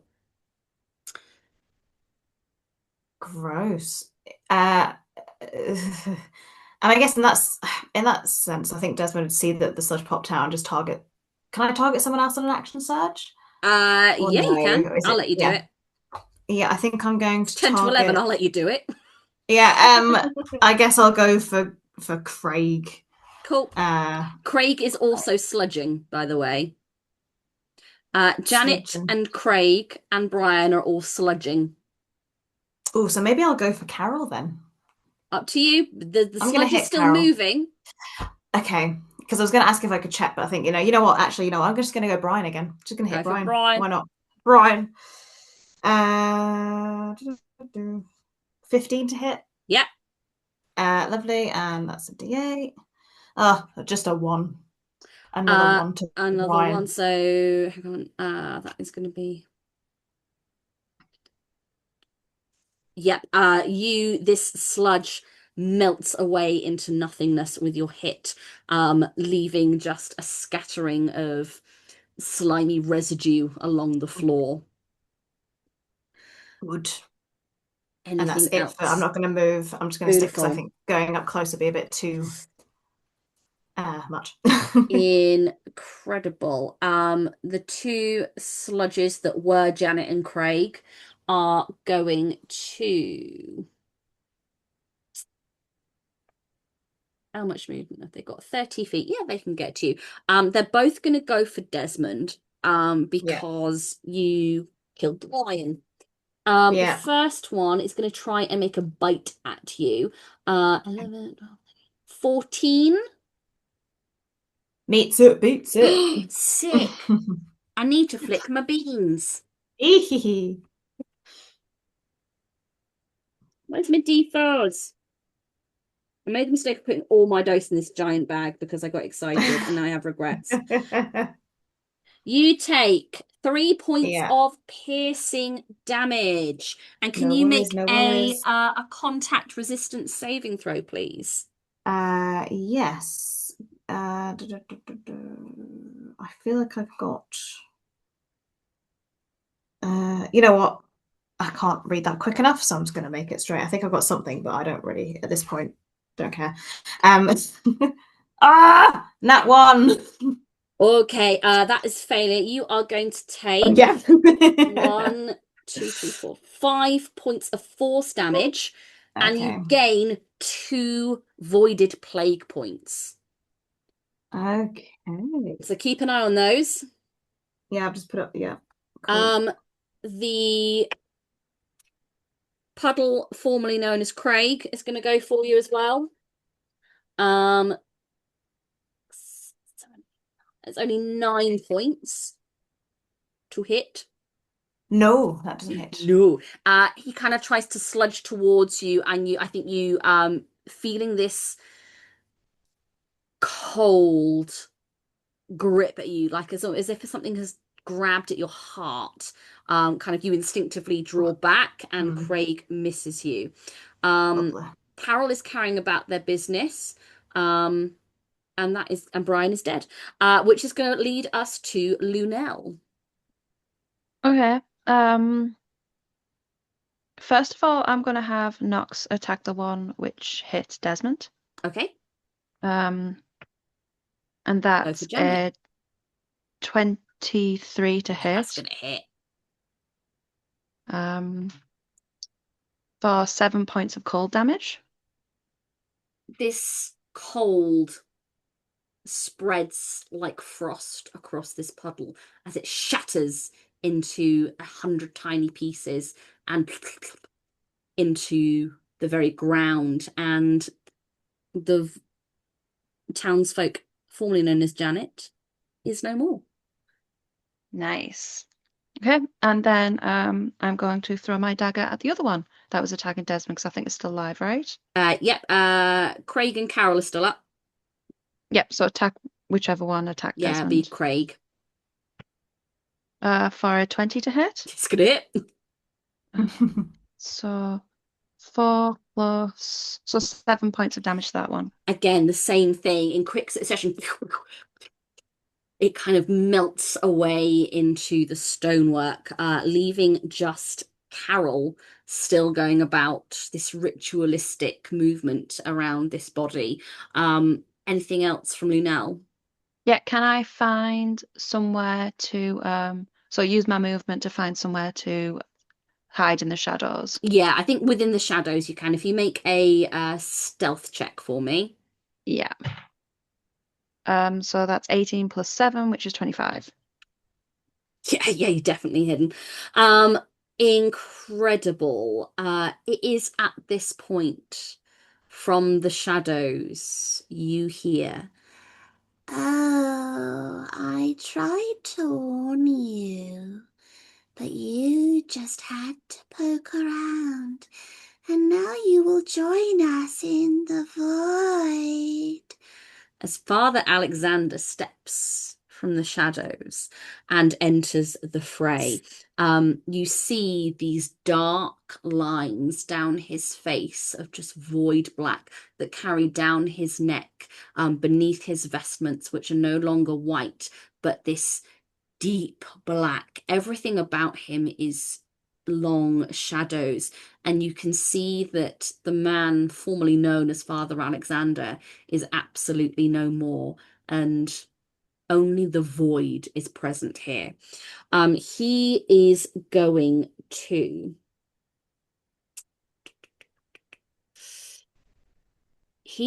to cast dark light at who he can see, which is Desmond. as this black flame envelops his hand as he twists it about with this clawed, gnarled, bony fingers that really now belie his age. And he shoots it towards you. That is going to be... It's not very good. It's only an 11 to hit. No. As Desmond's like, "Phew, too slow. Wait." Next are you? We'll see. Like lightning. That is going to be his go. Doc, you're up. Oh, thank goodness. Right. I'm glad he's here because my action was going to be to try and find him. So I'm really glad you've just given him to me on a plate. You're Right. welcome. This happens and you see kind of like Doc means business at this point now. Sure. And Crook is on his shoulder, and he's kind of like, "You ready, Crook?" And he's going to pluck a feather from Crook. And as he does, you see this kind of like ink start to flow from where the feather was, and it's attached to the feather. And in the feather, he kind of like, in the air with this ink, he draws some sort of like arcane sigil. And he is going to use Blood-Written Tome. No, Grimoire Bibliophile, which means as an action, you may cite a spell from your grimoire in a forgotten language that the spell must be known to you but does not need to be prepared, which is great because the spell I didn't prepare, but I do know it. And I'm going to cast Iron Seal on Father Alexander. So I need him to make me a dexterity saving throw, please. He doesn't get to add anything to Dex, so that's a 17. Damn it, he passes. Golly. That's a shame. That is a shame. Yeah, I think nothing happens. I think is the... Yeah. Well, oh well. That's the end of my turn. Oh, I'm sorry. It's saving fine. throws are an absolute bitch, aren't they? Yeah. Amazing. If that's the end of your go, Thalia, you are up on deck. Wait. So at seeing Father Alexander, I will go, "Oh, you bastard!" And not looking so great now, are you? And I'm gonna point at his head and do a little like thingy with my finger, and I'm gonna conjure a brain feasting slug in his mind. Very nice. I accidentally wrote down a bread feasting slug, so that's different. No, that's me. Shit, girl I did dinner. it wrong. He's got our picnic. So this brain feasting slug is going to hopefully appear in Father Alexander's mind. So he needs to make a wisdom saving throw. Again, it's a flat roll. Good. It's a natural 20. No. Oh, nuggets. Sorry, Okay, well he guys. still will take half the damage. Okay, cool. So half of 11 is 5. So he'll take 5 psychic damage. If he failed the roll, he would do all of his rolls next turn at disadvantage, which is very sick. That is really sick. Does like an actual slug kind of invade his mind? Yeah. Incredible. And I think you see for a moment his eyes roll back in his head, showing only the whites. And as this black kind of increases, a second line runs down his face, as there is just the most unholy scream. This high-pitched wail reverberates around the chamber as you feel the connection that you have now through your mind slug, battling out with this void entity that has taken possession of this clergyman. Anything else from you, Thalia? I'm just going to go, "Oof, that's disgusting." And then that's it. Amazing. Desmond, you're up. I think seeing the priest is gonna immediately just shoot the priest Shoot the priest. in the face, ideally. Mind the slug. I'll try to. I'll try my best. Ooh, that's a 7 to hit. I don't think that hits. Misses, I'm afraid. In that case, I'm going to bonus action second wind, and essentially regain hit points. So it's 1d10. Where's my d10 plus my fighter level, which is 3. Lovely, 8, 9, 10, 11. So I get 11 points of Healy's back. Very nice. And that's me. Incredible. Next up is going to be Carol, who, seeing that Father Alexander has entered the fray, is going to start making a beeline towards Thalia. Carol is going to come up and try and backhand you. Like a fight in the pub in EastEnders. That's a 17 to hit. Are we wearing armor? I can't. It's up to you if you're wearing armor or not. I've got it equipped. It feels like a bit of overkill for a little holiday, but I'm going to say yes, that does not hit. Okay, amazing. That's all she can do on her turn. Lunel. So Nox is going to stand next to the priest. Okay. And then I'm going to use my bonus action to spiritual shift, which means that I can swap places with him. Nice. To behind the priest. And then I'm going to make my melee attack against him. Cool. For a 19 to hit with my cane sword. That's going to hit. For a 7. Okay. Do I get my sneak because I came out the shadows to get him?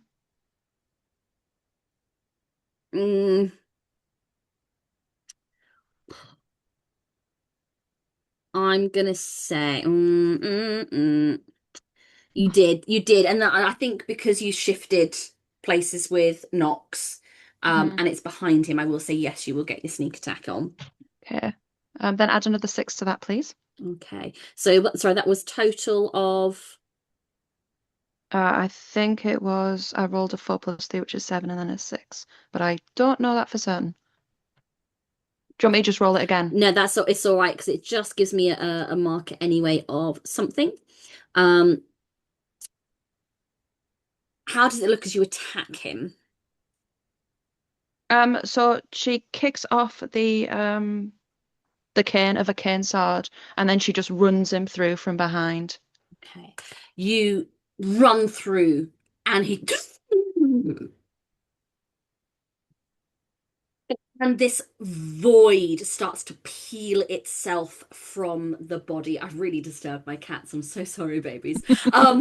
The void almost like steps out of Father Alexander. His body crumples to the floor as this whirling sludge starts to grow a spike and then another spike, and it roils and grows, and it becomes this unfathomable horror, just an empty blackness that your minds can't even begin to comprehend. You couldn't even begin to articulate what you were seeing. Shapes and claw and teeth, and just you are shaken to your very core. I need everyone, please, to make a wisdom saving throw.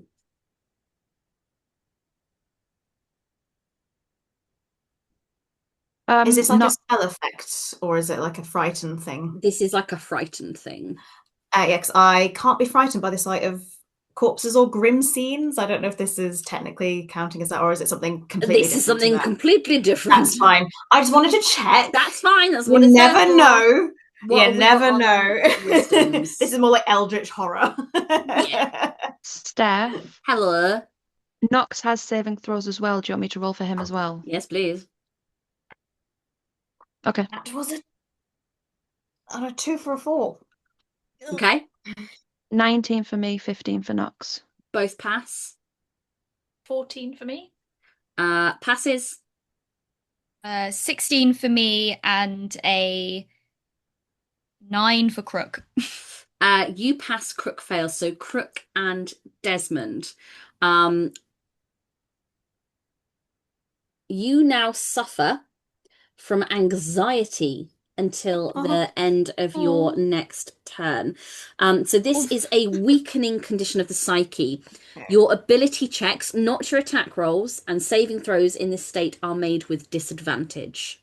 Right, okay. Okay. Oh.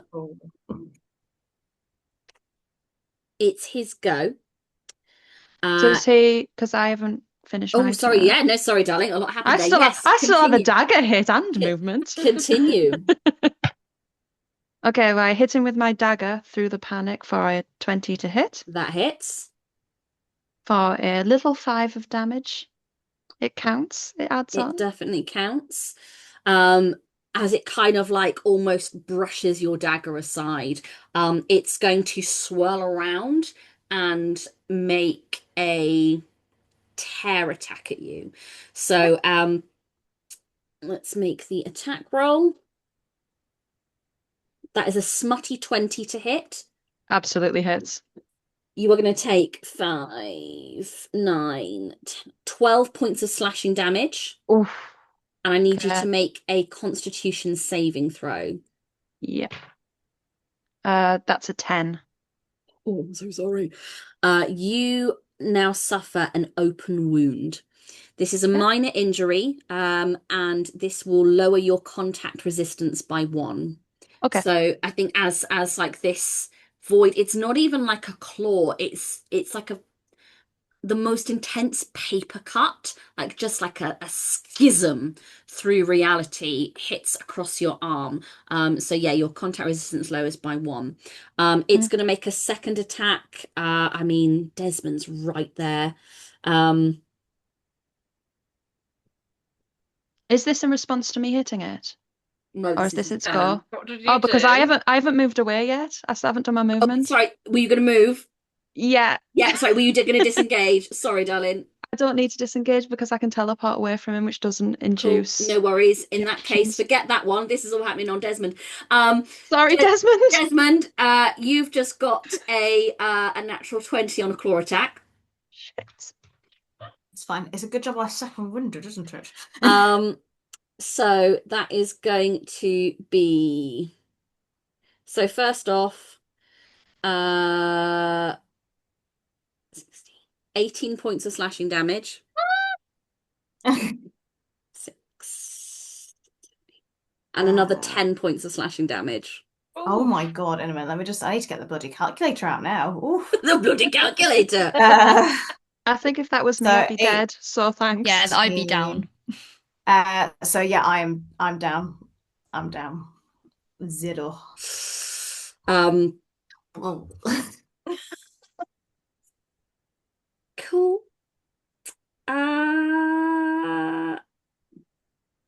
Yep.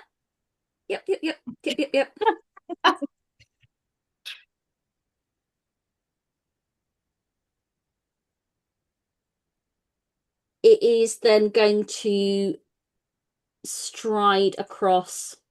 It's going to phase, kind of blinks out of reality for a moment and comes to the other side of the room near Thalia and Doc. Queen. Doc, you're up. Right. With the book that we found earlier in the Yes. thing, from my experience being a grimoirist of myself, would I know that, like, because this book has I could pick up the gist that the book had a direct link with the void of like bringing the void over. Is there a way to potentially like get it back with the book, like banish it back it through the book or in any way? Yeah, absolutely. I think with the check you made earlier, the book doesn't directly kind of banish it or anything, but you very much understand from it that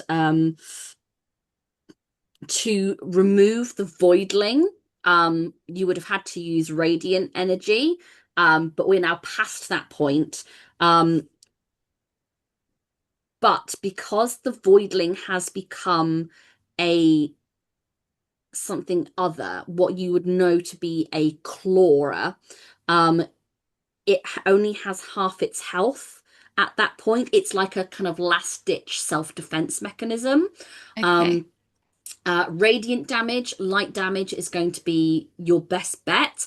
At this point, you feel that the spell to open the void gate is not in effect, because they are distracted in engaging with you. But this is your one chance. If you can get rid of this entity, you can stop that whole process from happening. Fine. Well, if I know that, then I am going to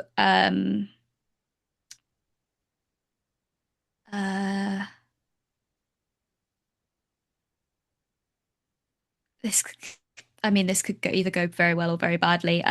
Now it's in my grill. I'm gonna kind of look at it and almost similar to how Thalia kind of like drew up from the ground the vermin. Sorry, Desmond, I don't want to say that word in front of you. And slur. yeah, I know. I was like, I didn't take the spell because I knew that Desmond was my best friend. But what I am going to do is kind of lay a curse. So Thalia would hear me like muttering these kind of like ancient words, and I'm going to lay a curse upon this target. And they need to make me a Constitution saving throw. Okay. It's a natural 1. Oh, I needed that earlier. All right. So it's kind of funny that I'm laying a curse on it to suffer the symptoms of a deadly disease, but it's now diseased by another plague. Maybe it's worst enemy plague. I don't know if these plagues have got enemies. And it takes 1d6 poison damage at the start of their turn, has disadvantage on Constitution checks and saving throws for the duration of the spell. Yeah. So Amazing. I just need to roll a little d6. Roll it. That's not a d6. It's a d8. Oh, it's a 6. Whoo! Amazing. Incredible. This kind of does Doc carry a lantern? No, I don't think so. What's his sort of like weapon of choice? Well, he's got his cane. Otherwise, his kind of I guess his weapon of choice is just the arcane. It's just the very kind of literary, inky kind of like feather quill kind of vibe. Yeah.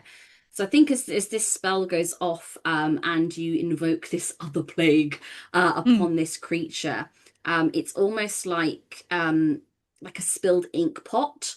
Of like this midnight ink mixing with this void black, and almost giving it like a sheen across its body, making it a little easier to see and to comprehend as it seeps into every crevice of this creature. Beautiful. Anything else from you? Yeah, so because I'm a Sageborn, I have a thing called Sageborn Affinity, which means that whenever I finish casting any spell, I get to roll a d10, and rolling a 10 will recover the spell slot. So I'm going to do that now. I can't say it's going to work, but nope, it was a 1, so it doesn't matter. Oh, good try, a goodly try. I blame Siobhan's sofa. Yeah. Thalia. Yes, How close am I to the nasty? It's right up in your grill.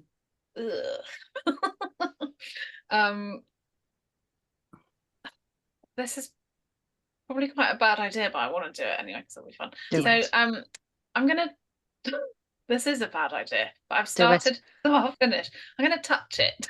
Okay, cool.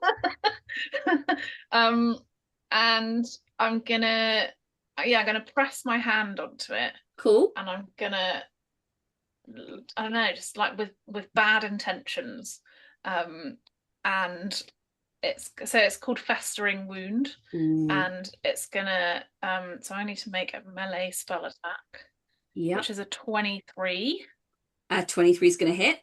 Excellent. And then it's going to do 3d6 of poison damage. Ooh. Where are my d6s? Oh, I don't know. 10, 13 poison damage. 13 poison damage. I also need you to make a contact resistance saving throw. Well, before that, please can you make a constitution saving throw? Should we do it together? With disadvantage. With disadvantage, please. The first is a 13. Cool. The second's a natural 1. Excellent. I did something useful. Yay! Hey, go dog. My contact is only a 9. That is going to be a failure. You are going to take 1, 2, 3, 4 points of force damage, and you are going to gain 2 voided plague points. Cool. Ow. So you now have the infected condition. I'm infected. Which is, I don't actually know what that means. It's on page 10. But you don't have the damaging aspects of it. Okay. Okay. Incredible. Right. Is there anything else? No. I don't have any bonus actions other than spiritual weapon, and I've used all my spell slot. Amazing. Okay, Desmond, I'm going to need a death saving throw from you, please. Ugh, I never have to do this. Ugh, it's so stressful.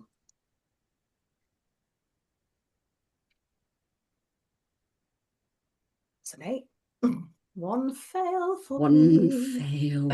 I was going to try and do the whole, I'm not going to tell you what it is, but my face gave it away. Okay. I do not have good poker face. It's fine. Carol's still there. She's going to come up and she is going to... Actually, Carol's going to crack on with what she's doing. She's got business to attend to.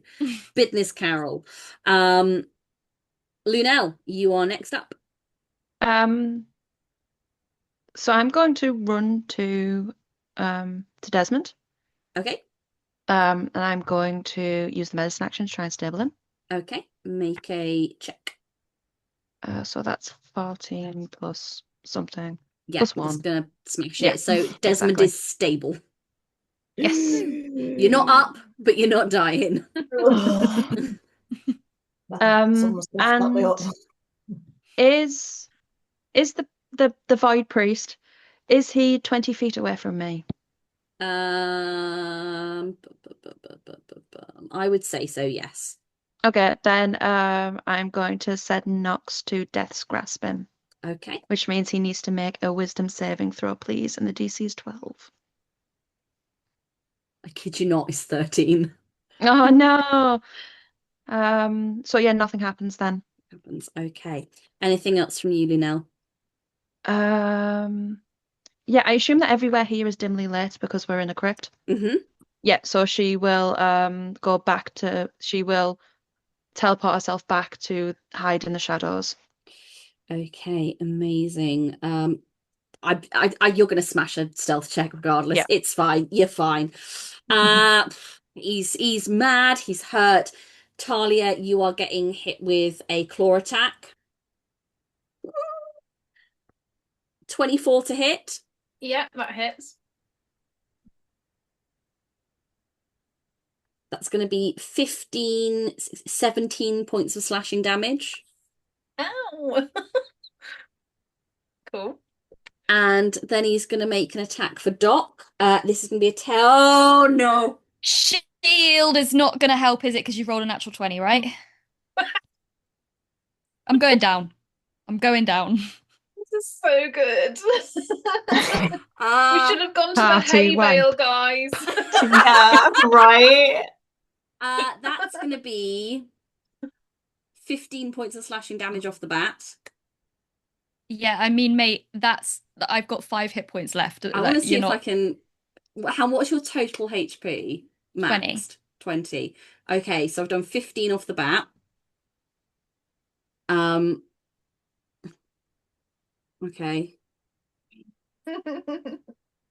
And then an additional 7 points, so not enough to kill you outright. I'm down. I just dropped to the floor. Oh dear. I had such a good thing I was going to do next as well. I'd set it up perfectly. I'm really sorry. I'm really sorry, but I need a death saving throw from you now. Instantly, no. A 12. I pass. No, sorry. I'm so sorry. I've got disadvantage on attack rolls, haven't I? Oh, have you? Have you? Have I got disadvantage But it was on just something? checks. Just it check. just Oh, I'm checks? sorry. I was Constitution, trying yeah. to save it. I'm Yeah, sorry. yeah. No, death saving throw, please. Oh, I did one. It was a 12. 12. Yeah, fine. Okay, we've got to pass. We've got to pass. All right. I'm all right, guys. I'm all right. Right. Oh, poor Thalia. lads. I know. The lads are down. This charming void creature is Charming lads. dying Like, lads. everyone's just Dying like lads. on the floor looking at the ceiling, just like charming lads. Yeah. Charming lads. Doc goes down singing it. Poops out of existence. What's Thalia up to? So I could I just think, what would I in looking at the nasty creature thing and my two friends who are gonna die, would like weighing up, like, could I like, how poorly does this nasty thing look compared to how poorly my friends look? It's difficult because this creature is something unknown. I would say it's clear that it's behaving in a desperate manner, which might indicate that it is very badly hurt. But then also your friends are very badly hurt. I will say, if you were to try and you could probably get to Doc. If you were to get to Desmond, you would take an attack of opportunity. Yeah, I don't think I can afford that. So I shall go to Doc, and I am going to do a little. Wait, which one is it? I'm going to do a cure wounds. Amazing. Thanks, love. Oh, so it's an 8 on the D8 plus 2, so 10. That took me way too long. Oh, he's gonna, like, his eyes are gonna like flitter open, and it's just gonna be Thalia in front of him, and he's like, Thalia. Oh, you're right, my darling. Come on, oh, of course you'd save me. Come on. It's not going well, is it? No, it's really not. I've gone past my heyday. Anything else from you, Thalia? I'd like to selfishly just get a little bit further away from.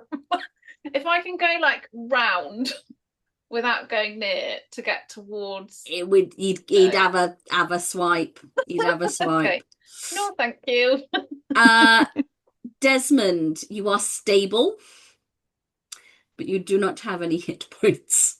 No. So you are kind of just lying there, my dude. I mean, can I just use my action to just get up from being prone? No, you don't have any hit points. I've never done this. I haven't done this before. That's all right. I know. So if you're stable, you don't have any hit points, but you aren't having to make death saving throws. I'm just lying. You're just lying there. Again, Siobhan is unconscious for a combat. I'm coming. I think you just stay there. He's just literally staring at the ceiling, just charming lads. Oh, I really need to write some more lyrics to this, don't I? It's a bit shit. That's it. And with that sigh, we move to Carol. She's cracking up. Fucking Carol. Carol's just doing her business. Carol actually doing? Carol is draining this void energy from this human man who is strung up at the back of this chamber. She's just cracking on. She's got a job to do. Lunel, you are up. Yeah, okay. So it's going to be a long one again. I'm really sorry. First, I'm going to swap places with Nox, which puts me right next to the dude. Cool. We'll hit him with my first attack, Okay. which is a 16 to hit. That's gonna hit. 4 plus 3 is 10 damage. How'd you kill it? Oh, it's with the cane sword again. So yeah, once again I run him through and I'm like, this is for Desmond. So you run through, this kind of black ichor coats your blade, and almost like piercing a water balloon, it sloshes across the floor, and this void energy just melts away into nothingness. Carol crumples to the floor. This void energy, that has been being drawn from this human dissipates with it as the chamber quiets, and all you can hear is a drip, drip, drip of water. Help Desmond! And Lunel's going to run up the stairs. Okay. Are we still in initiative? You're not in initiative, no. Okay, cool. I will help Desmond. How'd you help Desmond? Thanks, love. I've I'm got a not doing so herbal well. remedy. I mean, We'll a call- little bit of rosemary. No, We'll joking, call I that can a health potion if you want to. It's okay. I can do a cure wound. Okay. rosemary, no, it's not going to do it, is it? I Laudanum. don't know what you're thinking. Laudanum. Oh Lord, it's the laudanum. So it is only 6, but Hey, 6 oh, is it's better enough. than nothing. It's enough, my darling. Thanks so much. Whew, thought I was a What's goner there. Lunel doing running up the stairs? She's looking for the spirit that she saw earlier. Gone. To see whether they've passed over. Yeah, that's because that's how she knows that the fight's over. Yeah, absolutely. Yeah, there is an absolute there is a litany of bodies, but a complete absence of spirit in this room. Beautiful. Yeah, and then she'll start to make her way back down. Sure. Anyone who wants to can make an investigation check in this space as things kind of quiet. That one. Yeah, you know You're what? busy, to be fair. He's too curious as he's kind of like sitting up. He's like, oh, well, what's going on here then? Go ahead, Doc. I got a 13, but if it's not high enough to get anything, then I was going to do something else anyway. So It's all right. It is high enough. It is high enough. Yeah, I got a nat 20, so. Okay, well, Doc, you kind Did of... you really? Yeah. Doc, you see that this man who's been strung up has passed on. He is void of life. But you kind of look around and you see that all the void energy that was here before has gone. Desmond, your back is wet. And it's not wet in the usual way. It's wet, it's water wet. And you quickly realize that there is a dripping in this space that you sort of use your senses. Listen, if there's one thing Desmond knows, it's how to get around the underground and with pipes and the sewer connections and things. And you quickly realize that this kind of undercroft directly links to a water line, one that leads on a nat 20 to Well. Guys, it's the fucking well. It's the fucking well. Didn't we say all along? Oh, I wish we'd done some more checks and things when we were there. I don't know what we were doing, but oof. Desmond, did you have a revelation when you're dead? Yeah, I mean, I was You looking just- up for most of the time, so I just yeah. You just that's wet. It's the fucking well. Oh, okay. Okay, It's you just get you were water. dead and then you've just sat up and gone, it's the fucking well. I just thought maybe you had a premonition or something. Oh, no, I just had a bit of time to think, you see. I had time to look, to observe. Yeah, thinking's good. Yeah. I do a lot of thinking now I'm unemployed. Gives you the time, Anyway, doesn't it? it's the well. The Well, I time think we aids need of to- our so investigation. much. It's the well. So again, on a nat 20, Desmond, I think it's not too far of a leap for you to realise that the void presence here was most likely leaking into the water supply, Yeah. which was then infecting the town. Yeah. But these are things that you will write about in your reports. This will help you to better prepare other towns for this kind of thing. You will, in the coming days, speak to the mayor, talk to the town, try and rebuild from what was. But for now, a feeling of calm and homeliness and warmth returns to this church, as it should be. And as we pull away, as the night draws in and the gas lamps are lit, and the town of Isberg starts to heal, a small patch of inky blackness seeps through the very stone of the ground and blinks in and out of existence with a memory of plague bearers and vengeance in its heart. And that is where we will end tonight's session. Thank you so much, gals, for playing. That was madness. Thank you to Inkblade Publishing for first off sending us a physical copy, because this was very helpful, for letting us delve into your world. Gothica Plagueworlds is going to be available to back on Kickstarter as of the 1st of November. Please go check them out. It is a really fun system. I've loved running it. I hope you guys have loved playing it. Yeah, it's Yes. been really fun. We will be doing some reviews of this in the coming days as well, so keep an eye out on our channel for that, where we get a little bit more into the nitty-gritty of mechanics and also layout, which is a form of teacher I enjoy very much. But for now, sweet dreams, happy hauntings, be gay, do crime. Good night, everyone. Bye. Bye.